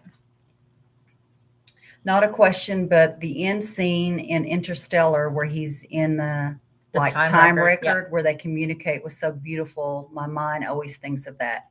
I've not seen that. Should I see that? You have not seen Interstellar? Okay, Pam's fired. Pam's in trouble. She has not seen the Jeremy Bearimy episode nor Interstellar. So Pam, I don't watch TV. I don't watch movies. I don't either, but I've watched Interstellar like 5 times. Oh, shit. Yeah, we're watching fucking Interstellar. All right. We're not traveling until you watch Interstellar. Andrea, I would. I like that. Did you see that? She just fucking ignored me. Well, she's Andrea on YouTube has given a little snippet of a dream, and it's really, really hard to tell. Oh, well, this means this and this means this. I have to just kind of sit and I have to talk with you and I have to know what's going on in your life at that moment and at that time. And because it's an intuitive dream interpretation. It's not just a dream interpretation of this means this, so this means this, you're going through this. I have to know what's going on in your life to help interpret it intuitively. Yeah. So Stretchy Gretchy asks, what TV shows and movies do you think have a lot of truth, like the Jeremy Bearimy? So I love the Jeremy Bearimy episode, and I also love that when I might make Pam watch the whole episode, but I'm going to make her watch that snippet first. But if you guys haven't seen the episode, what's interesting is The Good Place itself it's an amazing series. Okay. It's based on the construct that heaven has little compartments and you get your dream house, you get all this stuff. The Good Place is actually a play on words because it's not the good place, it's hell. And so these people are going there thinking that they're in heaven, but they're not. And they're getting just really weird, randomly tortured, right? But one of the things he says, they were laughing about all the human constructs of time and how it works. And they actually have a picture of the guy who created or who talked about they call him Jeremy Bearimy. And he said that time, instead of being a straight line, looks like the word Jeremy, bear me in cursive. And I mean, it does. Yeah. So I think there's movies. I mean, some of them I'm like, oh God, that sounds really great. But things I experienced. So I'm going to watch these. Oh yeah. Then I can tell you guys what I thought about it next Friday. I think that would be probably a good thing to talk about, because if I look different or like my mind is blown, then I've watched the whatever it's called. Oh, I'm making her watch this when we get off here. But one of the interesting things is that they were, the architects of the good place were laughing that he got it almost completely right. And so I think that I think there's a lot of things. There's a lot of things that maybe I've seen, that other people have seen, that have had near-death experiences, that have seen the other side, and so on. When you watch it, you're like, they've seen some shit. They know some things. So it's always kind of interesting. So yeah. So I've been told in some readings, I'm a nurse. You come home really, really ill from being a nurse. I would say that other people's shit is sticking to you, babe. That's how I realized I was a healer, was because when I became a nurse, everybody I was taking care of got better. Even the people who were expected to pass very quickly lived a long time. However, I became more ill and more ill and more ill. To the point where I couldn't even work for a couple of years because I was so ill. And I went to the doctor. They diagnosed me with fibromyalgia because that's your umbrella. We don't know what's wrong, so this is what it must be. And once I realized and came into my healing powers, and that I needed to release what I was absorbing and not realizing that I was doing that, it's been a game changer. I'm healthy. So Stretchy Gretchy just asked, fascinating. Thank you very much. Any hidden truth in Rick and Morty? Fuck yes. I've never seen. I know. I've tried to get Pam to watch it. I've never seen any of them. Rick and Morty is my favorite fucking show ever. I love Rick and Morty. I love it. Thank God I live in a hole or something. And what's funny is I don't watch a lot of TV, but Rick and Morty I will watch over and over and over. There's a lot of it that deals with shifting realities, shifting dimensions, and things like that. So it's very, very interesting, especially when you start talking about shifting timelines and so on. So, oh yeah, we on the same vibe, love. Yeah. And she'll make little phrases and things from Rick and Morty, and she's like, yeah, that's from Rick and Morty. I'm sorry. Anybody has Rick and Morty text tones in my phone, except for Pam, because she has a special one. But my son's is rickety rickety wrecked son, and my youngest son's is Morty going, oh geez, and yeah. Mr. Meeseeks, my sister is Scary Terry going, oh, bitch. Same. Yeah. I have been diagnosed with more autoimmune disorders than you can shake a stick at. Lupus, you name it. And what's really weird is once I got a grip on first contact on the healing and started getting better, all of a sudden I'm like, why is the lupus no longer showing up? Why are my numbers in my labs? Why is it normal now? And they're, I don't have it. And they're like, no, you're just in remission. No. Pickle Rick. Yep. What? Yeah. Pickle Rick. Yeah.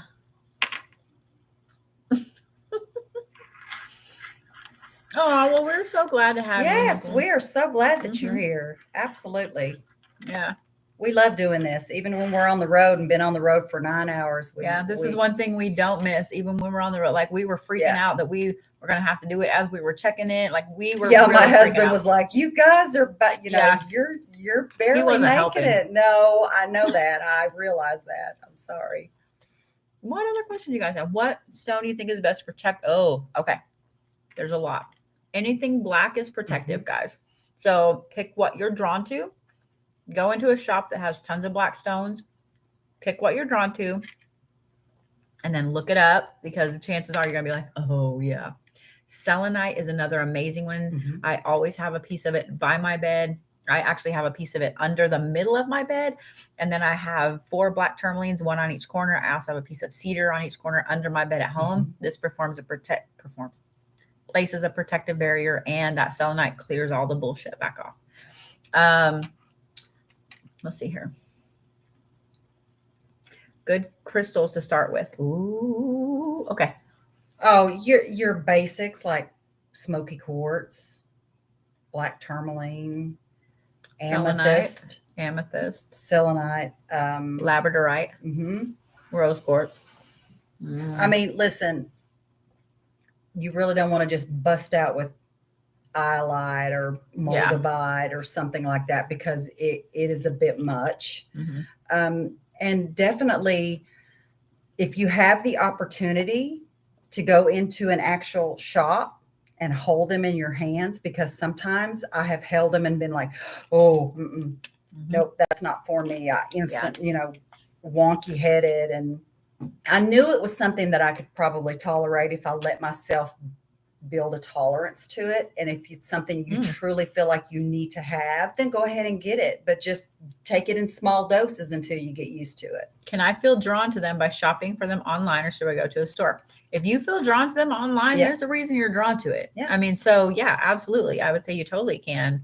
And if you just are drawn to it because of its beauty, just imagine when it's in your hand. So yeah, you can absolutely be drawn to it online.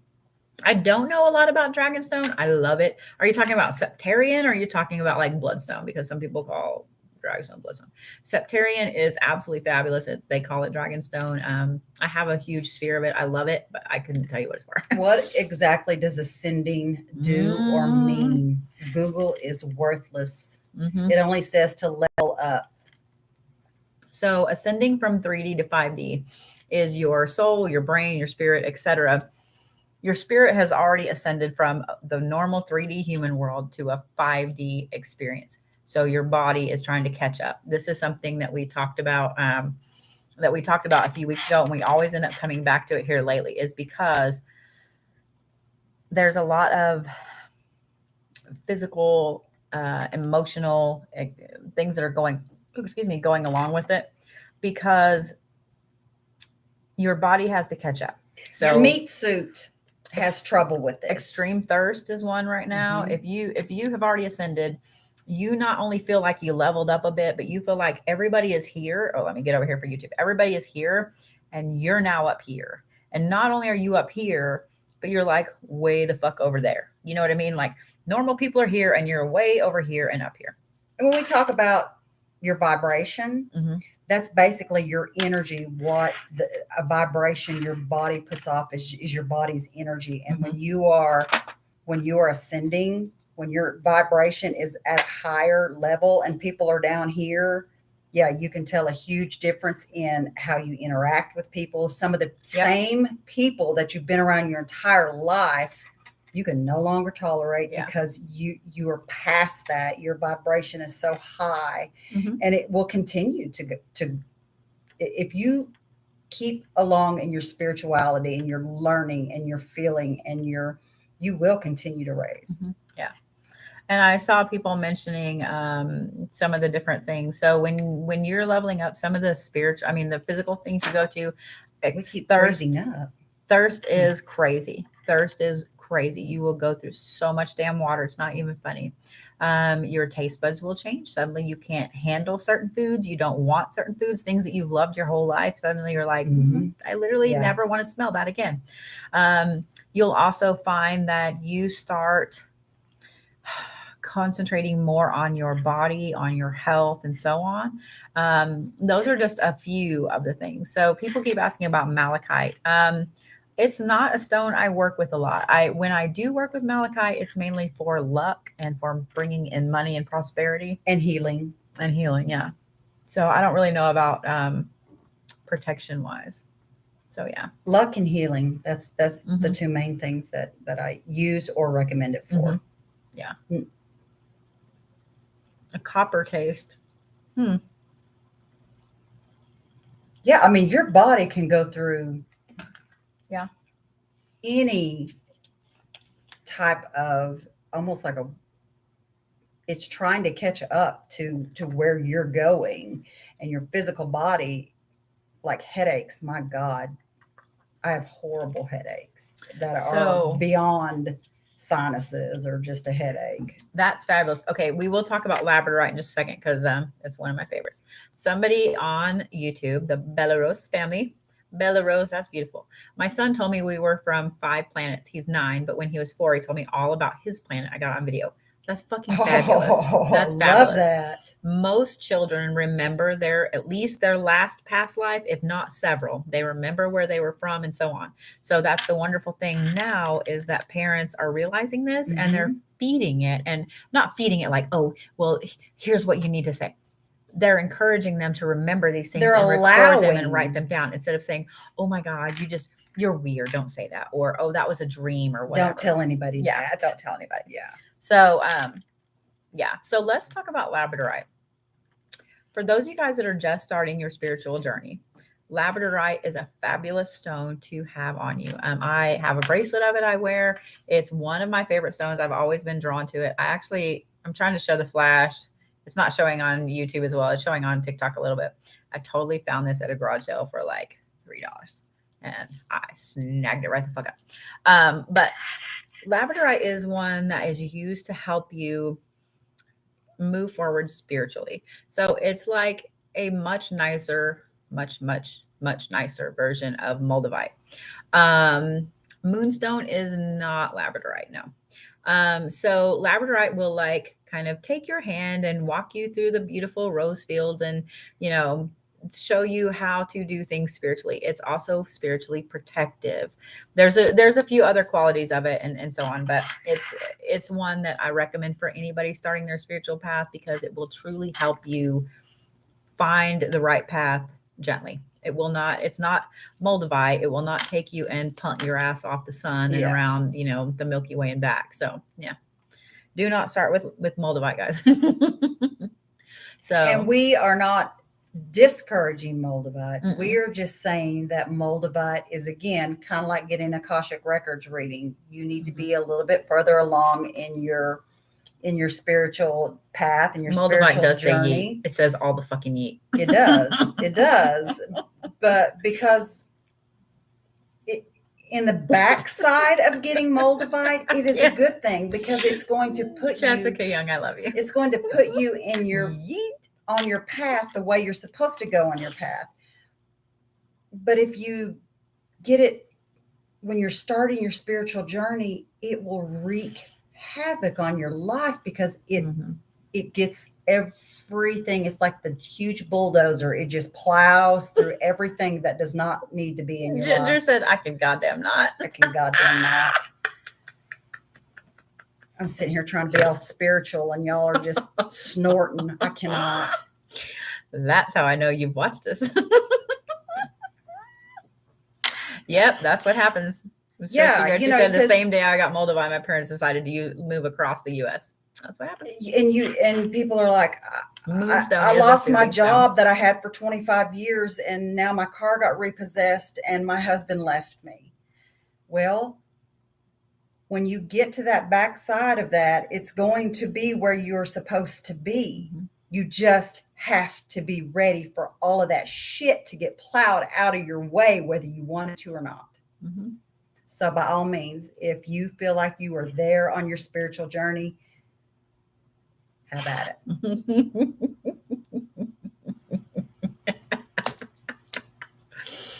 Oh, yeah.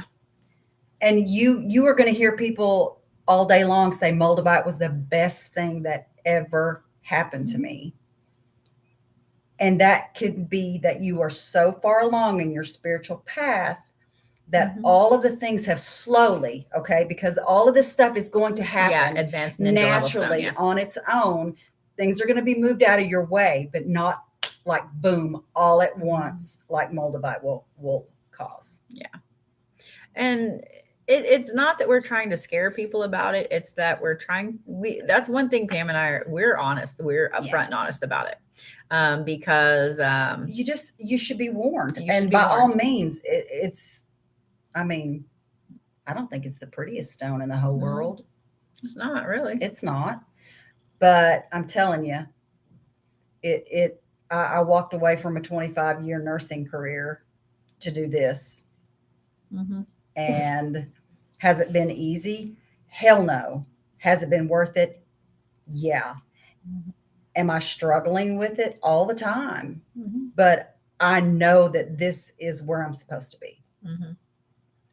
Yeah, I got Pam and I matching Moldavite rings for Christmas. So yeah. Good job. Yeah. And 3 months later, where do you usually put I your retired. stones? It depends. I have bra stones. I have, bracelets, whatever. I carry selenite with me when we're traveling, and I put them all by selenite to help cleanse it.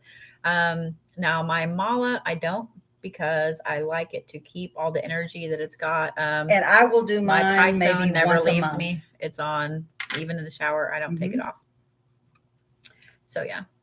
So it kind of depends what stone it is. So tourmaline is one of my favorites. It's my second bracelet there. I wear tourmalated quartz. So some of the things I wear labradorite, tourmalated quartz, prehnite. This is cracked quartz. I also wear golden sheet obsidian, tiger's eye, and smoky quartz. And then I've got my blue, can't even get it, blue serpentine, which now I can't find anywhere else. Usually I have charoite on, but actually I have my mom's agate. So here's a good question. Do you think starseeds or aliens could talk to us individually like our spirit guides do? I think we could have spirit guides from where we're originally from as starseeds. We usually do cleanse the hotel rooms we stay in. We have not done this one yet. Because no, we literally walked in here, threw our shit down, and got on TikTok. Yeah. And so when we get off of here, YouTube, it will be cleansing the room. Yeah. And because when I walked in here, I was pissy as shit. I was like, okay, cool, I'm pissy now. Pam was like, it's okay, just calm down. And I was like, no, I'm going to be pissy. And Pam's like, it'll be all right. Like, calm down. Calm down. But yeah, this room made me pissy when I walked in here. So I'm just saying. Well, we're on the second floor, and she's like, we don't have an elevator. What? Fucking excuse me? How do you not have an elevator? COVID? So how do you cleanse the room? So we have this, and this is on our site, guys. We have holy water Florida spray. So this is Florida water, traditional Florida water that's been steeped for 2 weeks, sometimes a little longer. It is also, it's a vodka base, so it is antiseptic, antibacterial, and antiviral. And it will ground you solidly to the earth when you use it. It is fabulous. And I've never experienced anything like it. It's also mixed with my pink lotus holy water. So it can be sprayed to cleanse. It can be sprayed to ground. It can be sprayed as an antibacterial on your hands. It can be sprayed around if someone doesn't know how to take a shower, like all of those things. It's wonderful. It can be sprayed when somebody is pissy.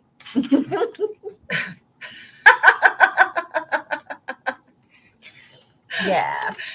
So they said they wondered if they could ask them a question if they were to talk to like the starseed or alien. Yeah, absolutely. Pissy perfume.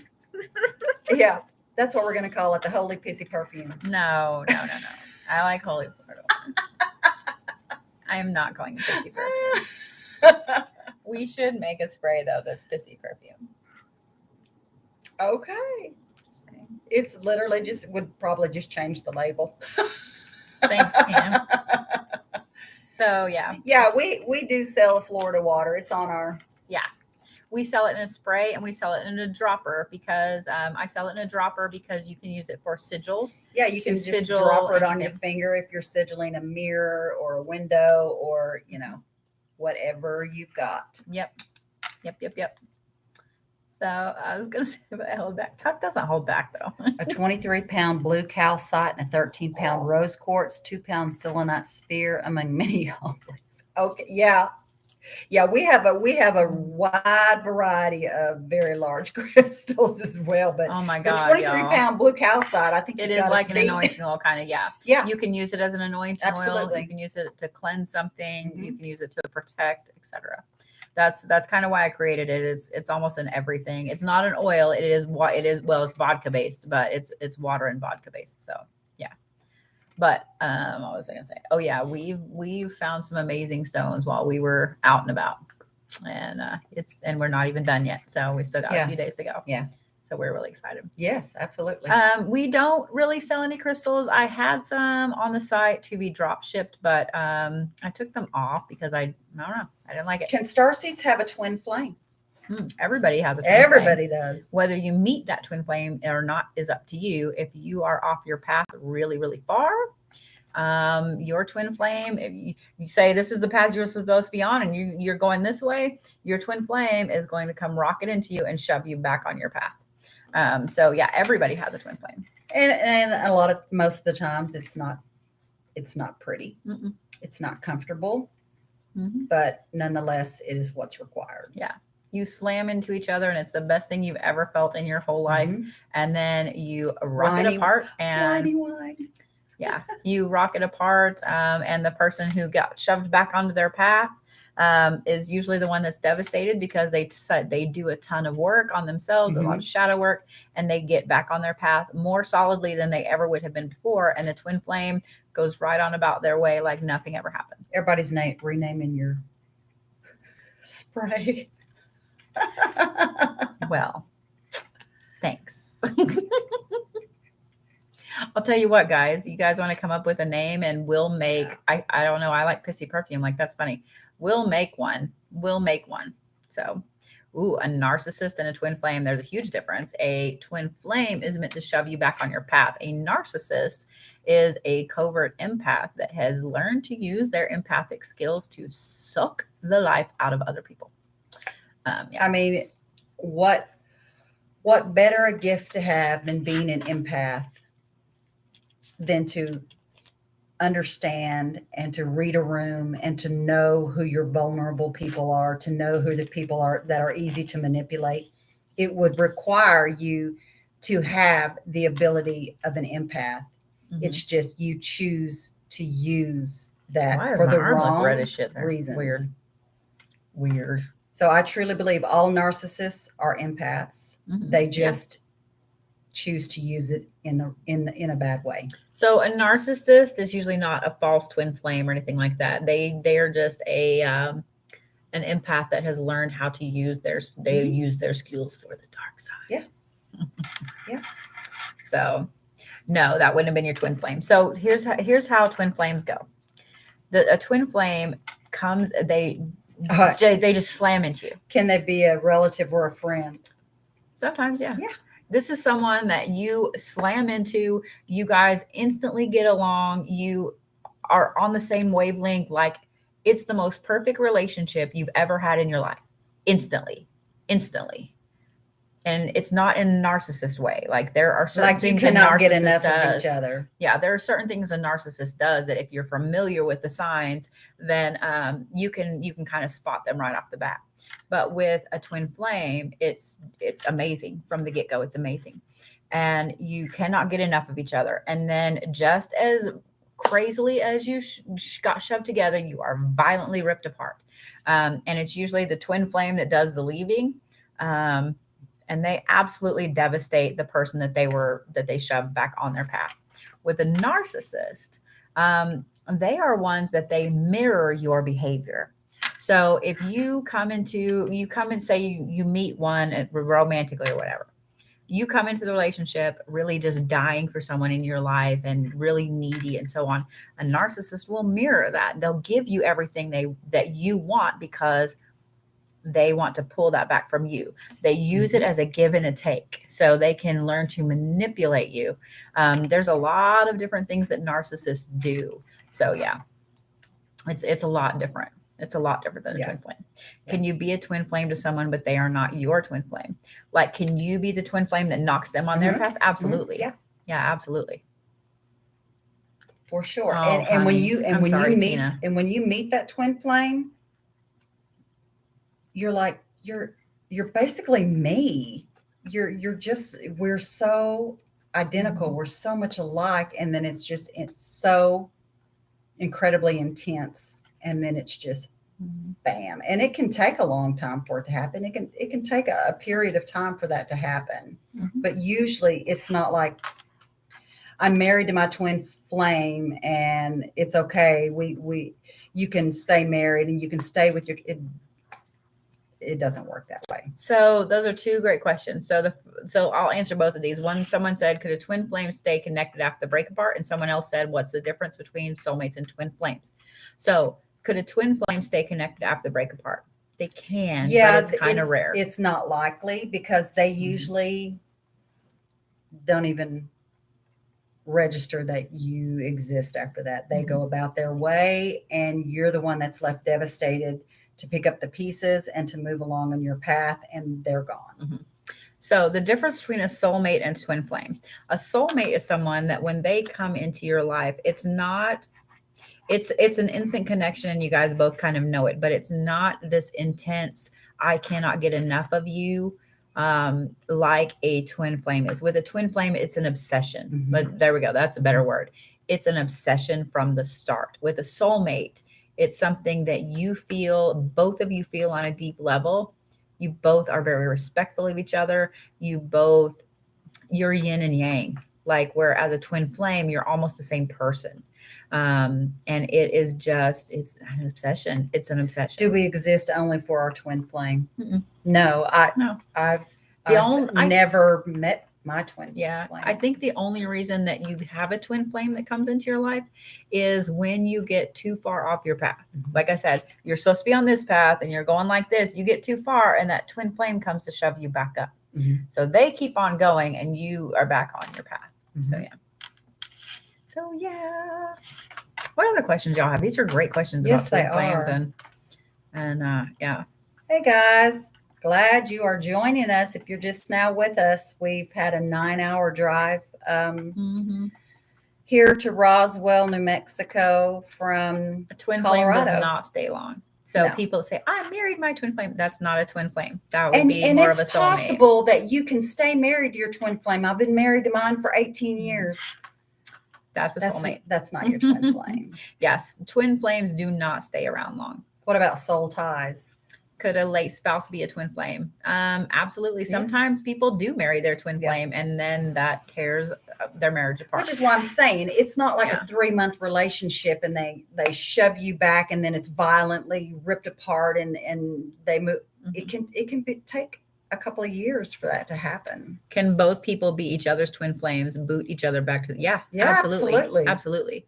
That's a good question. Can you have more than one twin flame? Yeah. You keep getting off your damn path. Yeah. The universe is going to be like, okay. The universe will put those people in your path to get you back on it. Absolutely. Can it be like a year? Yeah. Usually it's anywhere from, I would say, a year to 3 years. So usually about 1.5 years, 2 years. So with the twin flame, I heard they come in on your healing journey, but mainly meant to trigger you. Well, triggering is a way to put it. I mean, triggering kind of sounds like they're there to push you back. Can you be sent to a karmic relationship to learn from a past life? Yep, absolutely. That's what they are. Can the separation from your twin flame be death? Yep, absolutely. There were some good questions down here. Sorry, I had to go back up. So let's see here. What are your thoughts on sleep paralysis dreams or beyond real lately? So sleep paralysis is caused by the things in the astral planes that you have pinged their interest, and they love to use sleep paralysis to fuck with you. It's like a very Black Mirror version of Monsters, Inc. Wouldn't you have a turbulent relationship with a twin flame? Nope. It can be like it's the an most obsession. perfect thing that you've ever felt like you've had in your life, and you can't get enough of it, and then they're gone. They're like, yeah, I'm gone.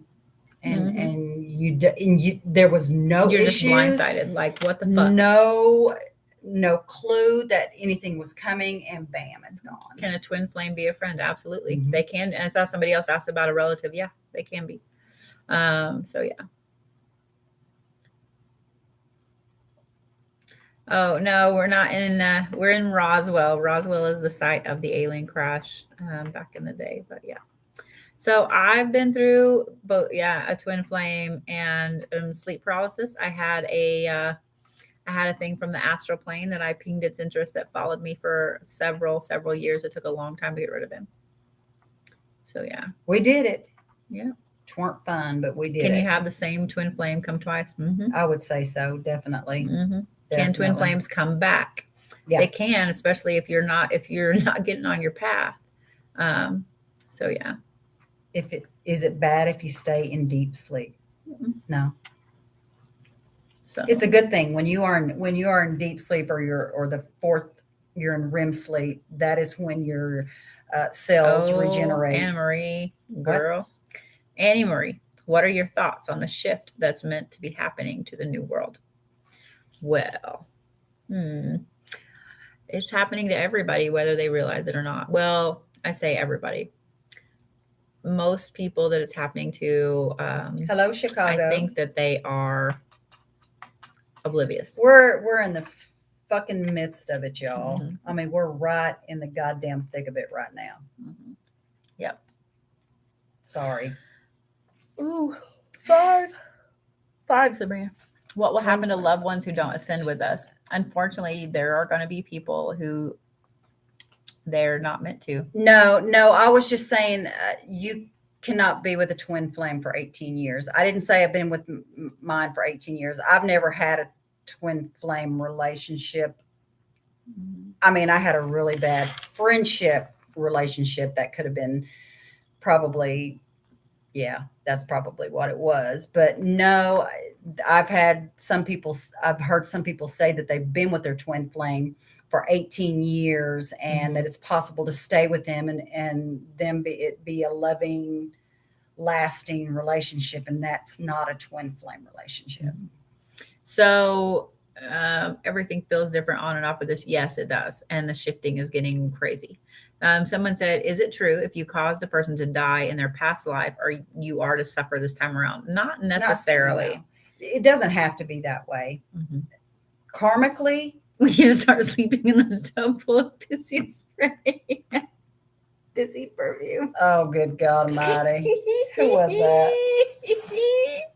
Lord. That was Catherine's love. Oh my God. That's so fucking funny. That's funny. How do you protect your energy with this shift?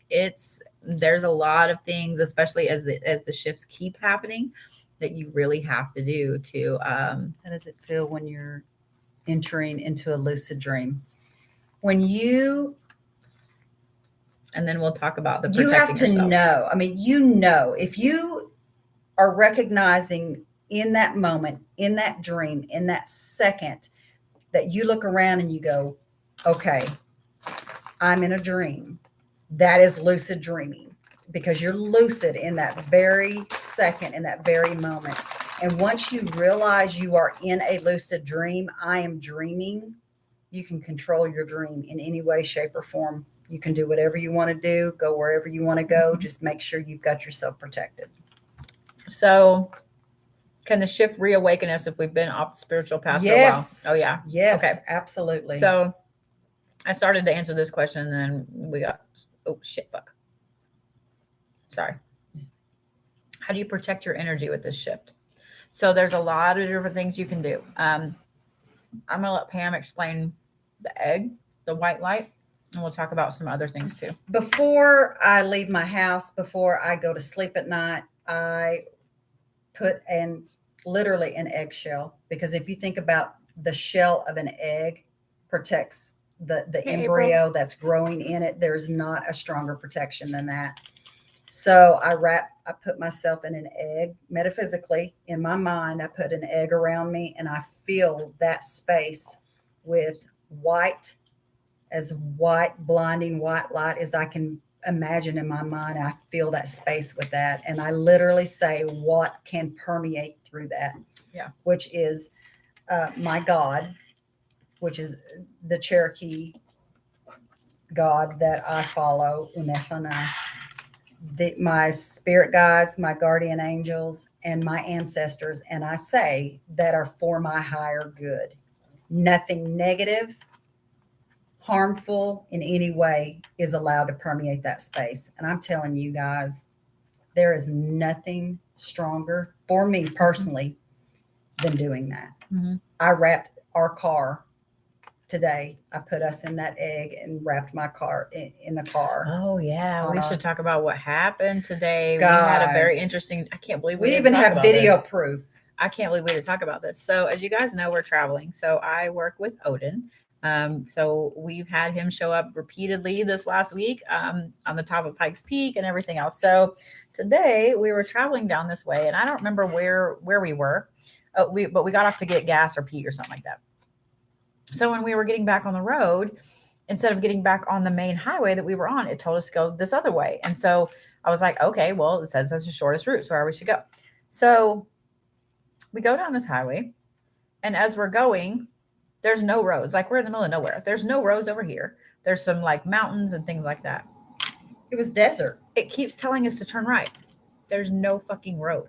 There's no road, but it kept telling us to turn right and getting pissy at us, like, turn right. In turn 500 right. feet, turn right. Mm-hmm.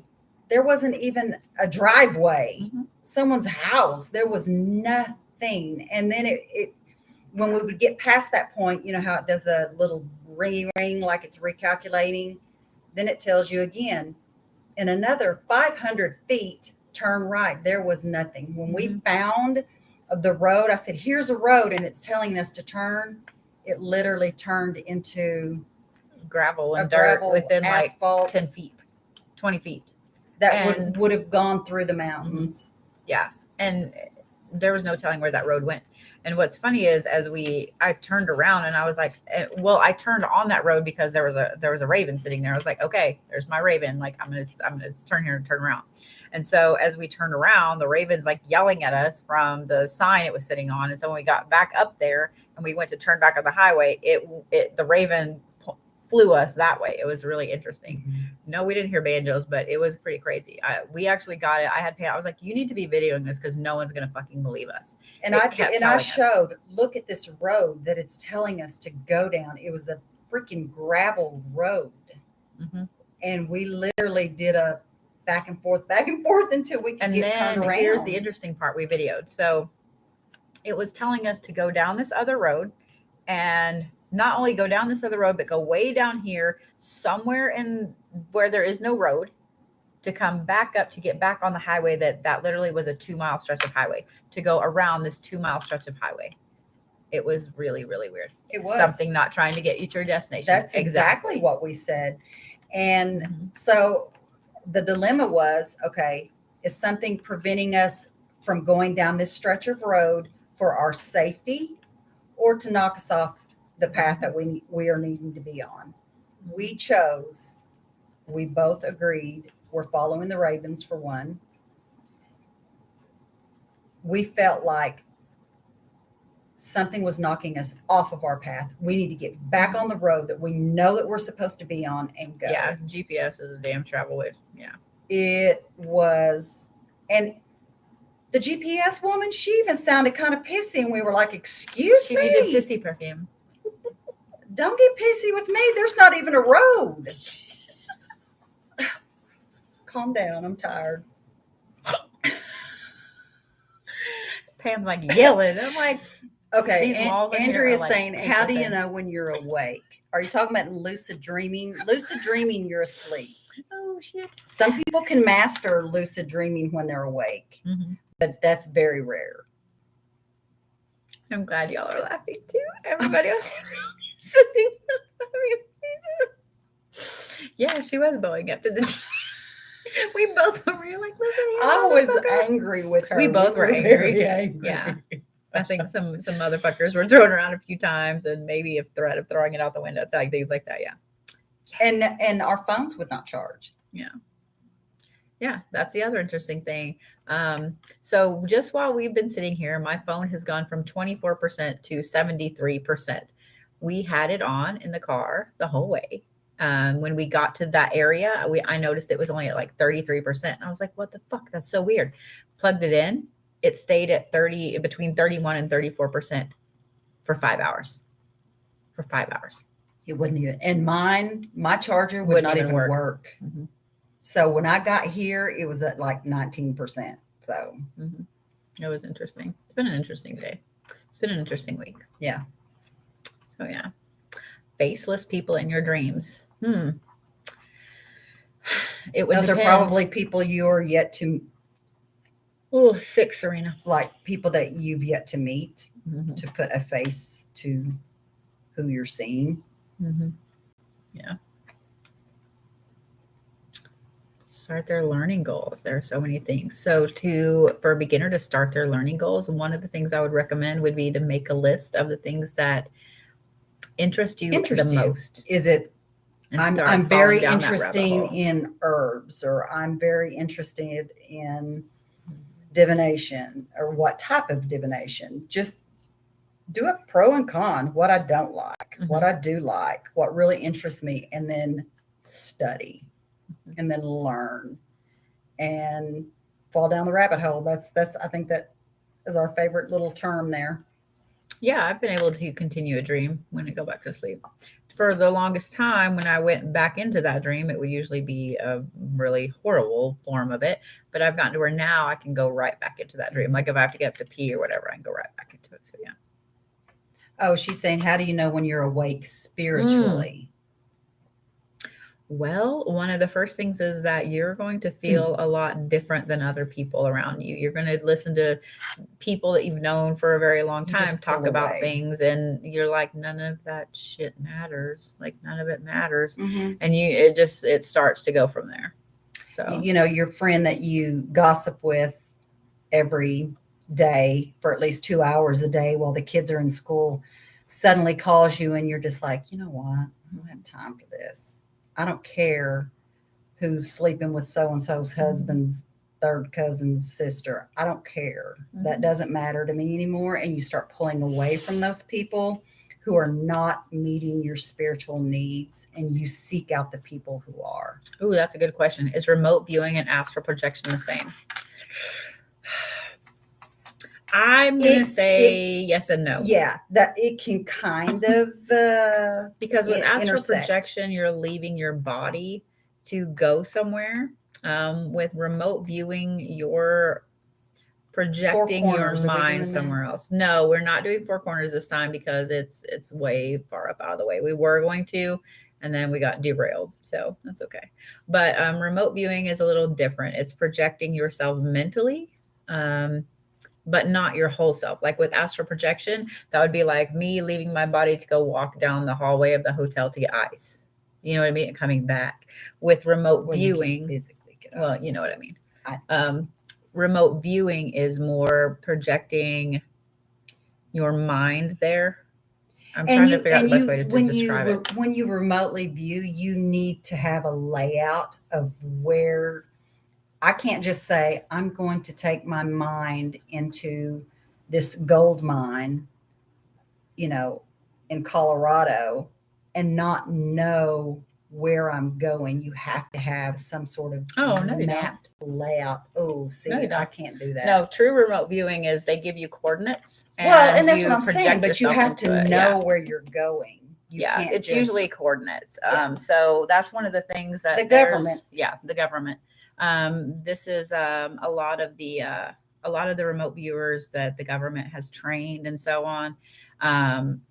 They're able to pinpoint. They can give them specific coordinates on a map, and all they see is the coordinates. They don't see a map. They just see the coordinates, and they project themselves to those coordinates. Right. It takes a very, very specialized talent and a lot of mental capabilities, a lot of psychic capabilities to do that. Yeah. So yeah. Remote view through the air. Yeah. It's like the person Yep. On Google and Earth, I guess that's what I mean when I say map. You have to know, you have to know where you're going. Yeah. Go through that. Just things aren't important anymore. Yeah.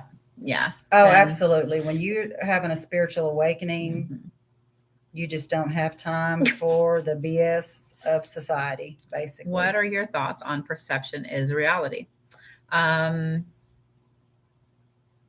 I think that your perception can absolutely be your reality. Everybody's perception is different. I mean, Pam's perception of me. And you can shift it. My perception of me, your perception of me, they're all different things. So every person you look at, you have a different perception of them, and everybody they know has a different perception of them. It's the same thing with reality. Even though Pam and I have been together 24/7 the last week, our reality is slightly different because there are things Pam experienced that I didn't, and vice versa. So yeah, just the fact that I'm sitting over here and she's sitting over there, it's all different. My perception and her perception are completely different. About the teas. Oh yeah. The Dreamwalker tea you want to drink just before you go to sleep. What that's going to do is help you be in more, you're going to be more easily able to lucid dream. You're going to realize your dreams are going to be more clear, more crisp, more, you still are going to have to train your brain to remember in the morning what you dreamt about. Yeah. But it's going to make them more vivid, more lucid. If you're able to do that, it's going to just heighten that even more. Yeah. With both of them, so with the Blue Raven, it's made for you to do before you go to bed as well. With both of them, the longer you steep it, the stronger it gets. The Blue Raven has a little better taste than the Dreamwalker, but these are not made to sit and sip and like, oh, this is my morning tea. These are made to drink and to go do whatever it is you're going to do. The Blue Raven itself is made with lotus and some things like that. So what I recommend is, and really, I don't know if the Dreamwalker would be, you really can't say what you're seeing in a dream, but with the Blue Lotus, go lay down, get comfy. Because you can be in a very meditate. What it does, it gets you out of your head and you're able to step back and meditate and transport your mind and your spirit to wherever you want to go, basically. Whereas the Dreamwalker tea is for specifically when you're laying down to go to sleep, to help you recall, to help them more, to be more vivid, more crisp, more prophetic, if that's, you know, it just heightens what you already have going on basically in the dream world. So NDE is near death experience. That is someone that has died and come back, because death is death. Death is dead. So near death experience is when someone dies and comes back. So yeah, that was Eon. That was 7. So that might be a good stopping place. Because we need to eat, and God, it's been 2 hours. It has been 2 hours. I know. It doesn't seem like it. We love it so much. We do. We really love Friday nights here. Oh yeah. Andrea says she's started having it with the spiritual awakening. She's having experiencing where she knows what's going to happen before it happens. That's definitely, your gifts are definitely coming to the surface. So definitely foster that and work with it. And I did see that someone asked if some medications can mess with gifts. Absolutely they can. Well, I'm a dream walker and I was on Ambien. So I can tell you, I could not remember a dream for 11 years. And all I can say is, if you ever saw me in your dream in a long, several years ago, then I probably have just like trampled and walked through your dreams. And you're probably thinking I was some crazy woman, because I have no recollection of what I did. And I know that I traveled a lot. Aw. So we still have some appointments open for tomorrow. You can go to the Blue Bodhi, book with Pam, book with me, whatever. We will be here in Roswell until Sunday morning. And thank you, love. We love y'all too. Yeah, we do. Fridays are our favorite nights. We get so excited to see you guys on Friday. And so tell your friends. And this is the first time in a long time we've gotten through all 3 subjects then got to really get into some questions. Yeah. We get a cookie. We get a cookie. We need dinner first. No, that's the beauty of being an adult. Well, thank you, my 2 Danes. So any lives tomorrow? You know what? We may do a live tomorrow. I don't know. We did a live earlier this week a couple times where we did just super quick 3 cards and a pendulum reading, like literally a mini reading from both of us for $10. So we'll probably do that again, probably tomorrow evening, because we had so much fun doing it. And also we have appointments available for just spiritual counseling, literally just to talk and say, I don't understand this part, or what could this mean? It doesn't have to be, oracle cards or deity readings or soul readings. It could literally just be, look, I need someone to help me and let me know what is happening and what does this mean and what could this mean. And it's spiritual coaching. You can just go on the bluebodhi.com and we'll get you squared away. Yep. All right, guys. Thank you so much. Spiritual coaching is a whopping $25, guys. We're two of the cheapest people out there. And that's for an hour. Yeah. Yeah, we make it as cheap as possible because we understand that not everybody can afford a crazy amount, and we would do it for free if we could. But I don't recommend that you take a shot when she yawns because you will die. I don't want that on my hands. I do not recommend that. Oh, thank you guys so much. Somebody said they were going to eat goldfish whenever I yawn, and then somebody else said, no, I'll be fat. So yeah, just count them along with the rest of us. Just count them and put the little funny little emojis up there. Let's keep it at that. I don't want your death on my hands. I'm sorry. If you guys would like to book, you can drink like grape juice or pop, or water. Drink some water.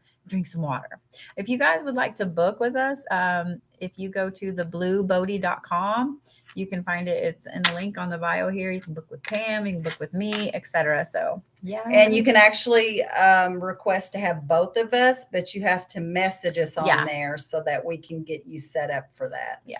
It does cost a little bit more, but you'll get both of us. So. We do sell our teas, Holly. They are on the website. You guys should go and take a look at all the different herbs and teas and stuff we have on there, as well as the different things that we do. The Buddhist Dreams tea is for helping you a little bit with some enlightenment and calming down, some peace and prosperity. It is an amazing sleep tea. Yes. So yeah.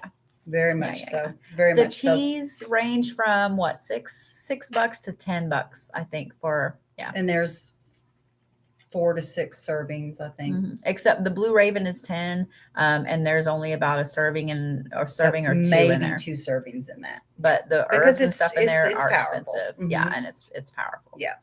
And Andrea, you're saying they started you on a medication. You're nervous about taking it, thinking it might mess with some of your abilities.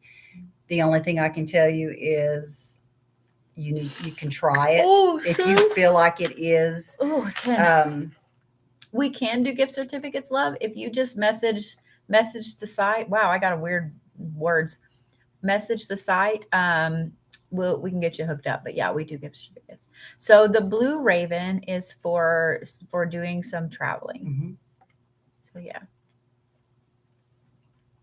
So I know what I needed to know from the end. Oh, good. Yeah, y'all. Yeah, I'm up to 10 y'all. 10 shots. Point. Oh, Lord. Woo.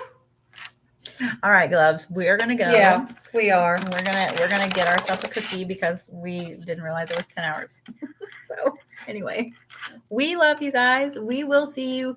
If you guys do not follow Pam, it's Native Dreamwalker on TikTok. Please follow her too, because we're about to inundate our TikToks with all kinds of videos and stuff from the last couple of days. So yeah. Native Dreamwalker. Follow the Pam. We love you too, Tuck. All right. We will see y'all later. Bye guys. Let's see if I can You cannot. You're gonna sit here and wind up not being able to get both of them off. You lie. Look. Oh. Almost, damn it. Shit.